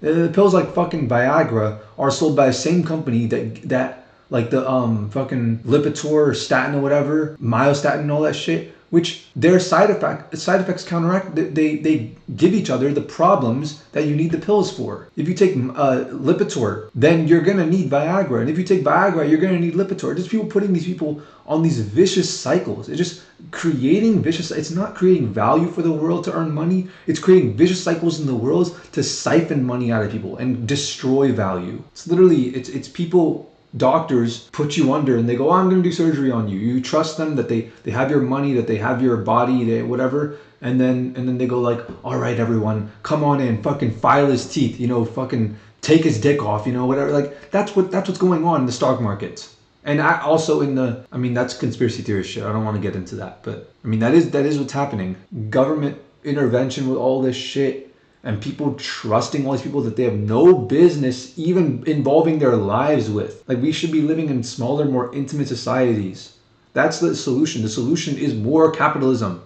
It's less socialism. It's less relying on the government and more farm your own shit, cook your own food, be with your own families, sustain yourselves, live in your own neighborhoods, and everyone trust each other. Be in trustful societies, small enough so that way everybody has to trust each other because everybody knows each other. You can't screw anybody over. That's the solution. It's crazy to think about. People literally went and saw the movie like The Joker in theaters, and they're fantasizing about revolution. Like, oh yeah, we totally live in a reasonable system. If people are fantasizing about revolution, fucking 11-year-old kids are killing themselves.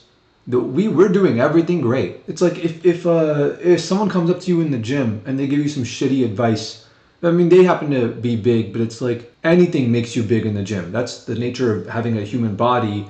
Like, you get a lot of leeway when you're actually putting in effort. It's an effort game. You put in the effort, you will see results. And that's like the beauty of nature. But then you're not just going to fucking trust everything everyone says. You don't take everyone seriously whenever any random person just gives you advice. Oh, bro, you got to do this. So why the hell would any of us trust fucking Bill Huang or any of these other hedge fund managers? Like, really, why? Because human beings are good at understanding the human game. I trust the random dude in the gym who tells me to fucking shit on the street to get my gains more than I trust a man doing the job of a fucking robot. What the hell would he know about it? The market, like stock market, could be a lot better if one of the things they could change is the entire market needs to consist of only retail investors and nobody else. Like, nobody else has a place in this free market.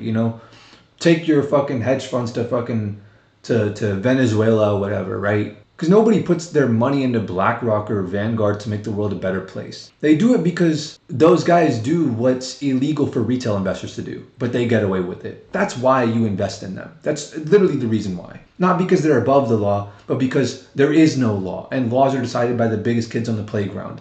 And they only apply when those big bullies want them to apply and on whom they want to apply it on. Like, if government interference really led to properties being at their highest and best use, nobody would ever bother to apply for rezoning. Like, you wouldn't need a system for it. There would never be any rejection or acceptance. There would never, in fact, you wouldn't even need real estate. You would just have the government own everything because they know the best and highest use, right? So why don't they just decide? Rezoning itself, all these stipulations shouldn't even be a thing. I own a property, I should be able to do what I want with that property. And there is no true property ownership. The government can just take your property. Eminent domain, they can just take it away. And also you have to pay tax on it, which is a baby rent. They do own it at the end of the day. You don't own shit. The reason why they're charging you property tax is because it's not convenient for them to spend all that labor trying to figure out the actual rent price, what they should be for everything. And they want to also, they're lobbied to keep it low enough, keep it high enough so where they can make enough money, but keep it low enough to where real estate investors can play the game of real estate rather than it needing to be operators running the business. Like, why spend money on dealing with a market, trying to get like 3-4% out of it when you could just relax, do nothing, and siphon off 1% out of it every year and not ever worry about it, That's the thing. The entire, by the way, the most money that exchanges hands in real estate is in the game of rezoning. It's in the little mini game of it's all the corrupt elites playing with fucking commissioners and all this shit. It's their game. It's the highest level of real estate is corrupt rezoning. Real estate is a business you get into once you're already rich. Real estate agents, they don't actually care about selling you a good property. They care about convincing you that what you're buying is a good property because that's how they make their commission. It's just like the fucking doctors who don't actually care about your well-being. In fact, they benefit from you coming back and being sick, so they'll get you more sick. Just like how hedge fund managers suck at investing. It's all the same. All these people are the same. The only people that I've ever seen in the stock market who were like respectable even a little bit were the fucking smooth brain guys who were like, oh, let's spam 600 rocket emojis on this Reddit post and be like, up arrow turn red, post go brrr. Like those motherfuckers right there, those guys, that's the only time I ever looked at people and I'm like, you know what? These guys are cool. These guys, go ahead, invest in stocks, play your game, have fun, you know? Real estate is purely boring without supplementary business. Stocks can be fun, I guess, in this way, but they're usually boring. People usually don't invest like this. The only guys in the world who can actually have fun with stocks are the fucking like apes YOLOing away their life savings every day on Reddit, you know? The people who actually don't care about money. The people like Benjamin or whatever on YouTube, they care about treating the market like it's their personal fucking board game and like having fun with it, like those crazy Monopoly moments with your buddies where it's like, you guys know what the fuck I'm talking about, where, you know, times in Monopoly where you're making like a 4-way super complicated trade and like half the wealth of the entire game is about to trade hands in one move. You can't even get through the deal because you can't stop laughing. Like those moments over there, you live for those moments.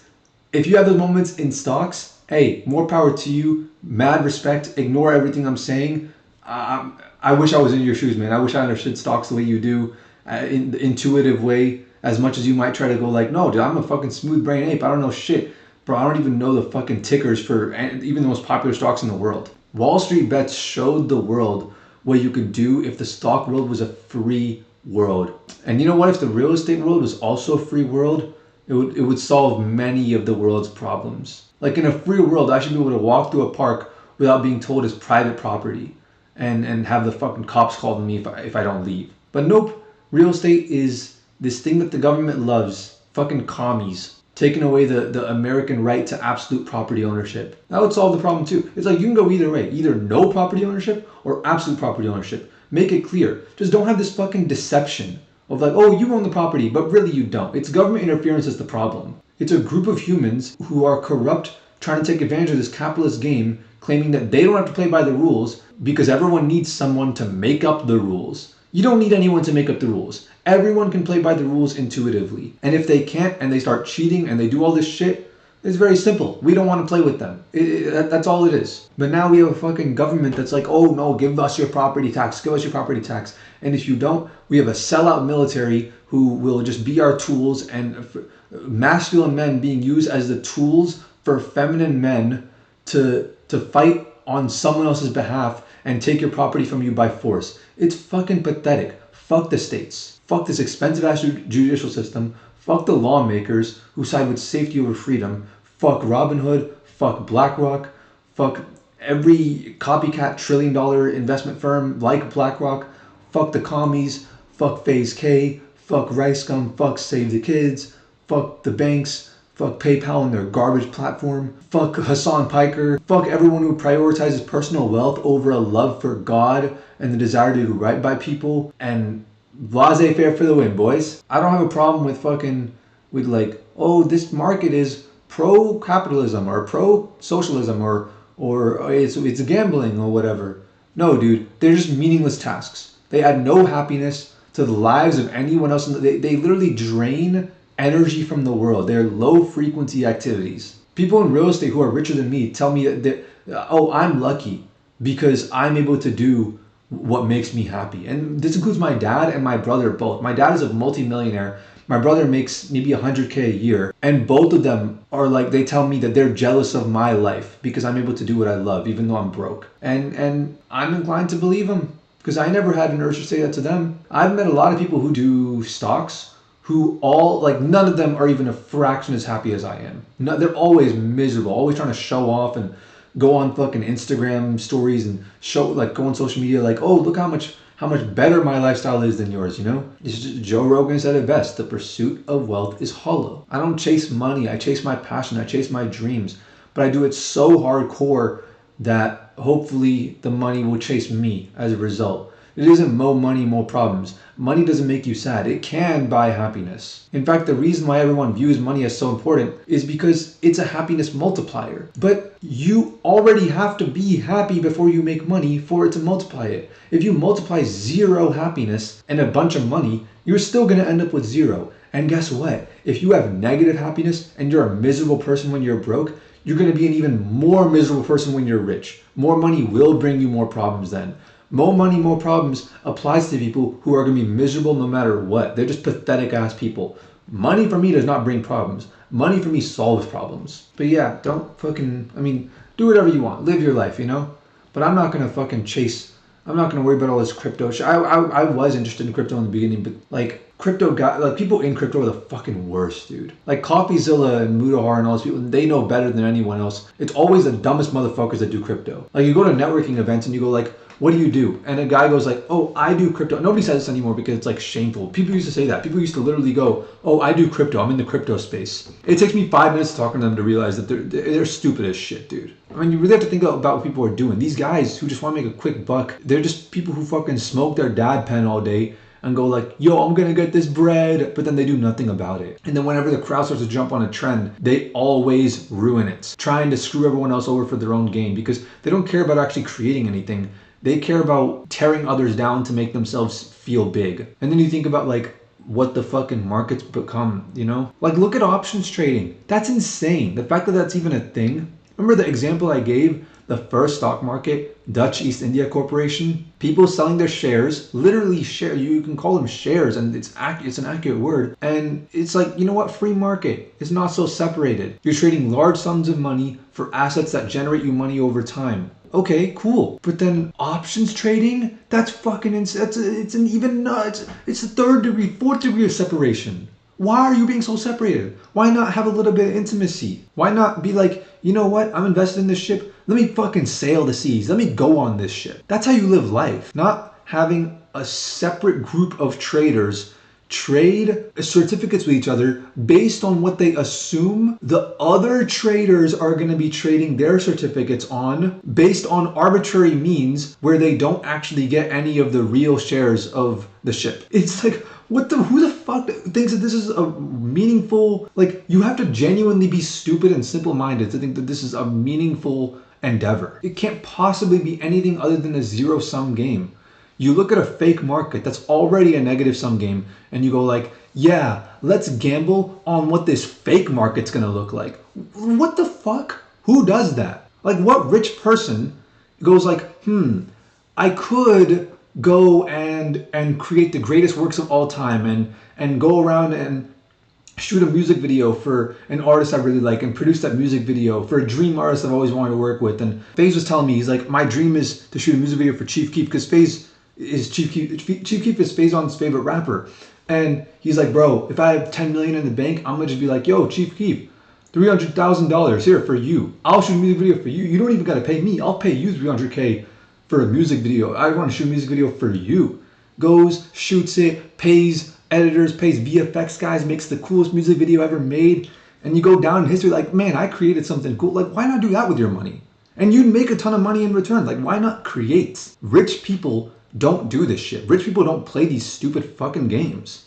And it's like dress for the job that you want, right? I want to be rich. So I don't want to pretend like these games are for me. Everyone always wants to talk about like real estate, except for when you ask them like, hey, does anybody actually like their landlord? Everybody loves their landlord if they are a landlord, if they are one. Then they're like, oh well, yeah, totally. I'm my own landlord. So my landlords are not. When was the last time you've seen someone renting from a landlord going like, yeah, this is a good system? When was the last time you've seen anyone say that they actually prefer having a landlord? And I don't know how it is in stocks and real estate. And I suspect that, I know kind of how it is in real estate, but things have been ruined. Every time I look more and more into it, it's like these people ruin shit. They ruined crypto. I saw great potential in crypto when I was a little kid.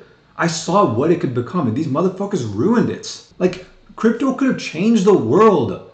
Crypto could have made the prosperity of humanity grow exponentially. But instead, all they fucking do, pump and dumps and bad press and volatile prices. And it's like, what the fuck, man? And there's evidence to suggest that the government drives a lot of it because they don't want people using cryptocurrency. They want people using the US dollar.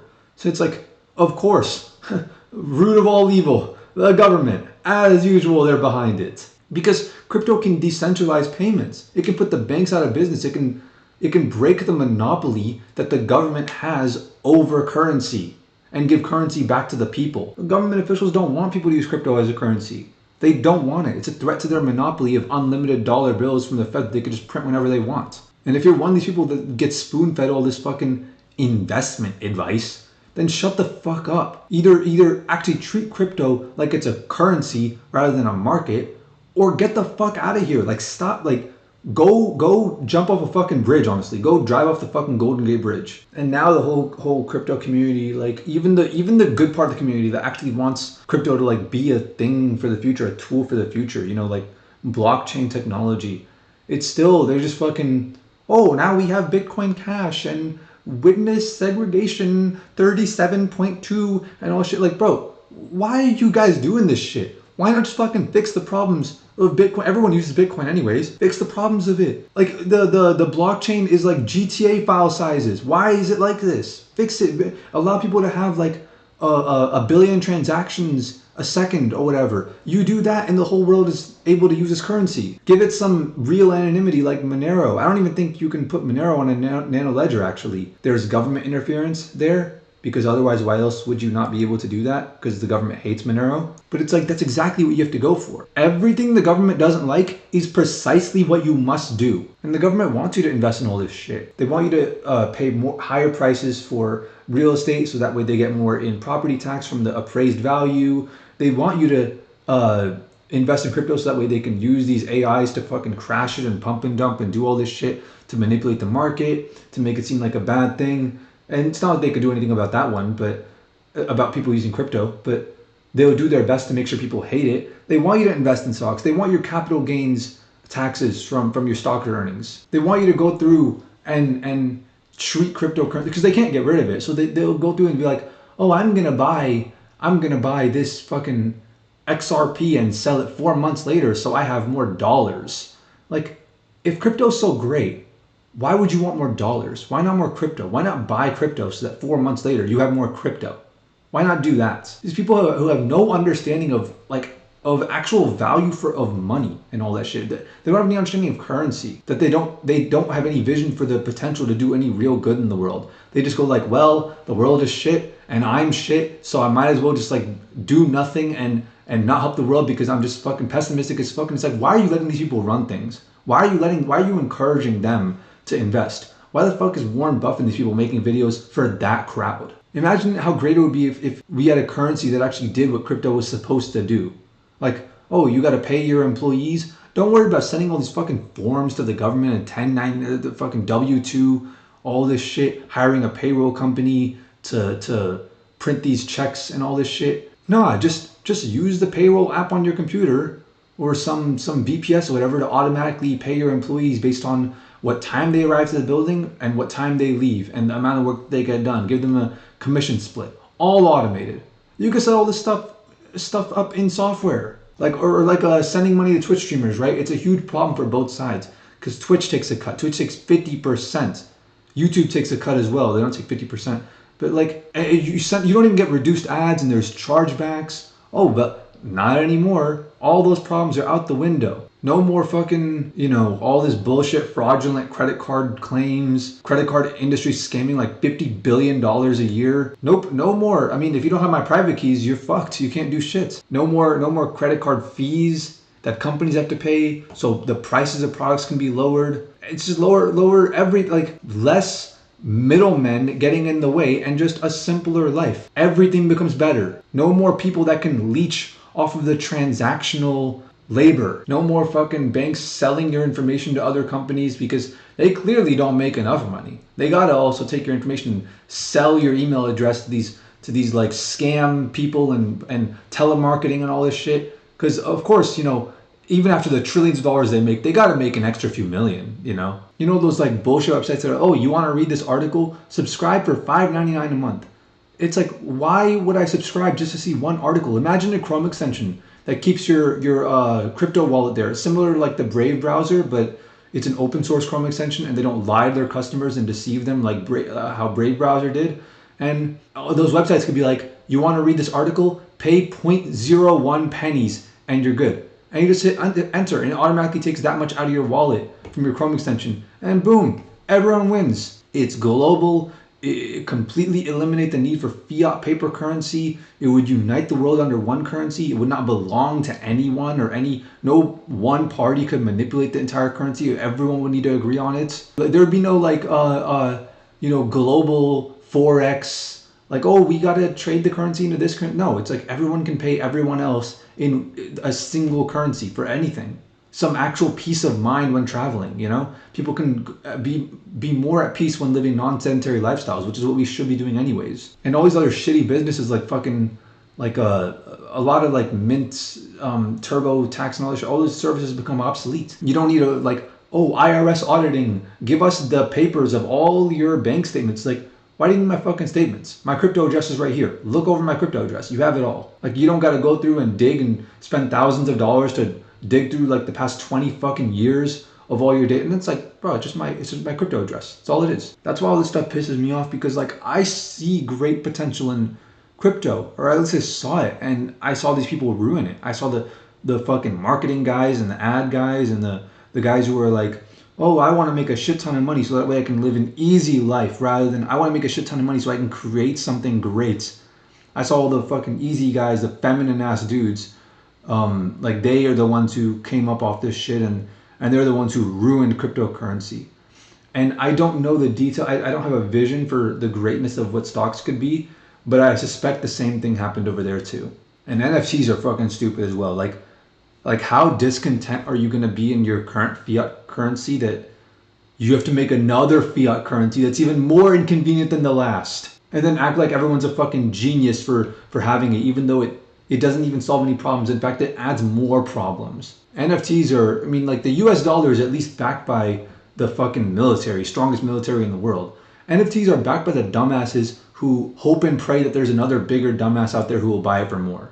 You're relying on the stupidity of others who can predict the stupidity of even more stupid people for you to make money. That's not a real market. A real market relies on competence and intelligence. The thing is that like crypto had the potential to change the world, man. Cryptocurrency had the potential to change the world, man. And now it's on the way to becoming the fucking poster child for what's wrong with the world. Like GTA 6 trailer just dropped earlier today. They're probably going to have a ton of jokes making fun of cryptocurrency and NFTs. And it's like, damn, bro, that's not the fucking future I wanted. This is not the future I saw. Dumbass fucking pursuit. Pursuit of wealth is all these people go after, and it's dumb as fuck. Like, everyone knows NFTs are not going to change the world. Anytime Logan Paul says something with such conviction, you know he's trying to shill something, and you know he's spewing some bullshit. If Logan Paul says NFTs can change the world, you can be absolutely sure it will not change the world. And it's like there's real utility in this technology, proof of like absolute ownership of things. But yeah, NFTs are fucking stupid. Also, if I want to verify ownership of something, there's already PGP and there's other technologies, and blockchain technology is great, and it should be used for that. And there's innovations to be had on the tech side of things. But man, keep the fucking investors out of it. It's just moronic, dude. It's just moronic. It's like, imagine another dude fucking your wife, and then you walk in the room and you scoff and you go like, actually, the joke's on you because I have the marriage certificate. As if that means anything. Like, you're actually fucking retarded. Well, what if I told you there was a way to exchange those boring green presidential napkins for sexy computer cash that's easier to lose, far more volatile, slaughters the environment, and can't be exchanged for the vast majority of goods and services? Oh, and it will make you look cool among a subsection of the internet that has strong opinions on age of consent laws. Honestly, dude, I can go off and talk about this shit for like 10 hours about like negative externalities and stuff like that. But it's a very, very simple thing. Thank you, Dark Viper, for teaching me that word. And the main causes of these kinds of negative externalities are not necessarily a certain kind of business, but rather the way the top people do business within it. Like what people consider normal and what's the normal culture of that industry, how people conduct themselves. And whether or not people take bribes and government involvement and all that bullshit. But honestly, from the bottom of my heart, like negative externalities and all that, I don't give a fuck. The reason I don't do crypto or stocks or real estate is because it's just fucking boring, dude. That's the same reason why most people don't do it. It's just boring. It's like betting on horses racing, you know? If I bet on a horse, that won't make it run faster. And when horses are enslaving children to work in mineral mines to create performance enhancers so that the horse can run faster, and I know they're gonna win, then I'd have a reason to bet on them. But what good does that do for the fucking horses? And what good does that do for the people watching, the general population watching, all of us gambling? Like, why don't we just stop this whole fucking charade, this whole facade, and actually just go like, okay, you know what? Hey, let the horses back out into the wild. Let's fucking do some shit. Let's fucking ride these horses. Let's have fun with these horses. Let's do anything else other than this. That's my philosophy on this kind of stuff. Like, why don't people just stop fucking pretending? Stop fucking pretending that this shit is actually worth anything, that this shit adds any value to the world or any value even to themselves. I'm all for capitalism, right? I'm all about I love freedom. I'm not about capitalism, I'm about freedom. And complete freedom looks more like capitalism than it does like socialism. And in my completely free world, if I see Apple doing something wrong, I shouldn't be prosecuted for fucking shooting Tim Cook in the face. That's my free world right there. I see someone doing something wrong, then I should be able to hold them accountable, not some external police force that's able to be bought. And Apple can then send their boys after me, and they can send their own fucking police force, which they do anyways, and then we can have this back and forth game. But there can't be this fucking monopoly of violence that's the government that allows forced diversity or forced whatever, forced opportunities. It's all this bullshit. This is the problem. It's government interference. The government needs to stay out of the business of protecting businesses from customers. And they need to stay out of the business of marriage. And they need to stay out of the business of death. And they need to stay out of business. The government just has to stay out of business. It's just that simple. Because if customers are able to actually hold businesses accountable, like not through government officials who take bribes anyways, but with their own hands, they go to fucking Bill Gates and throw a pie at him and not be punished by the government for it, not be thrown on the ground by security guards for it. Watch how quickly every business will clean up its act. I believe in more capitalism. I believe in capitalism more than capitalists believe in more than they defend capitalism. Like your certificate that is backed by the government is, oh, the government, you go to a court and it will say that you can sue this person because they violated your contract, because it says that you own this thing and they are on your property.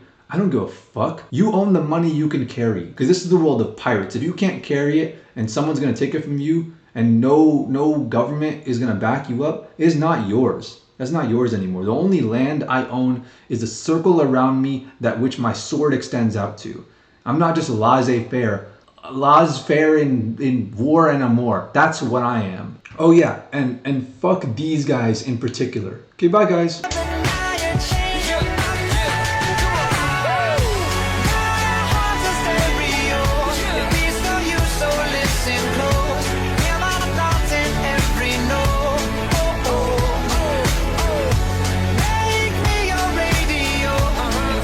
It stands, there's a hedge fund manager who, when it wakes up tomorrow morning and Wall Street opens, if the GameStop price opens at the current price, he's going to lose $13 billion, his entire hedge fund. So me and Luke, if we just cash some Bitcoin, we're putting 50 grand, 50 G's in at GameStop at this price. I don't give a fuck if I lose it all. I don't give a fuck. I just want this hedge fund manager piece of shit, these Wall Street fucking greedy bank pig cunts, I just want him to lose. So now, I've been reading more and more, these Occupy Wall Street guys are doing AMC, BlackBerry, whatever. I'm cashing, I'm putting this right now, I'm cashing $500,000 of Bitcoin right now, and I'm going all in, maximum leverage on all these stocks. Luke, we're losing all the money. We are taking down Wall Street. All his money. We're gonna take them down ourselves. I'm taking Wall Street down. Watch me. Fuck them all.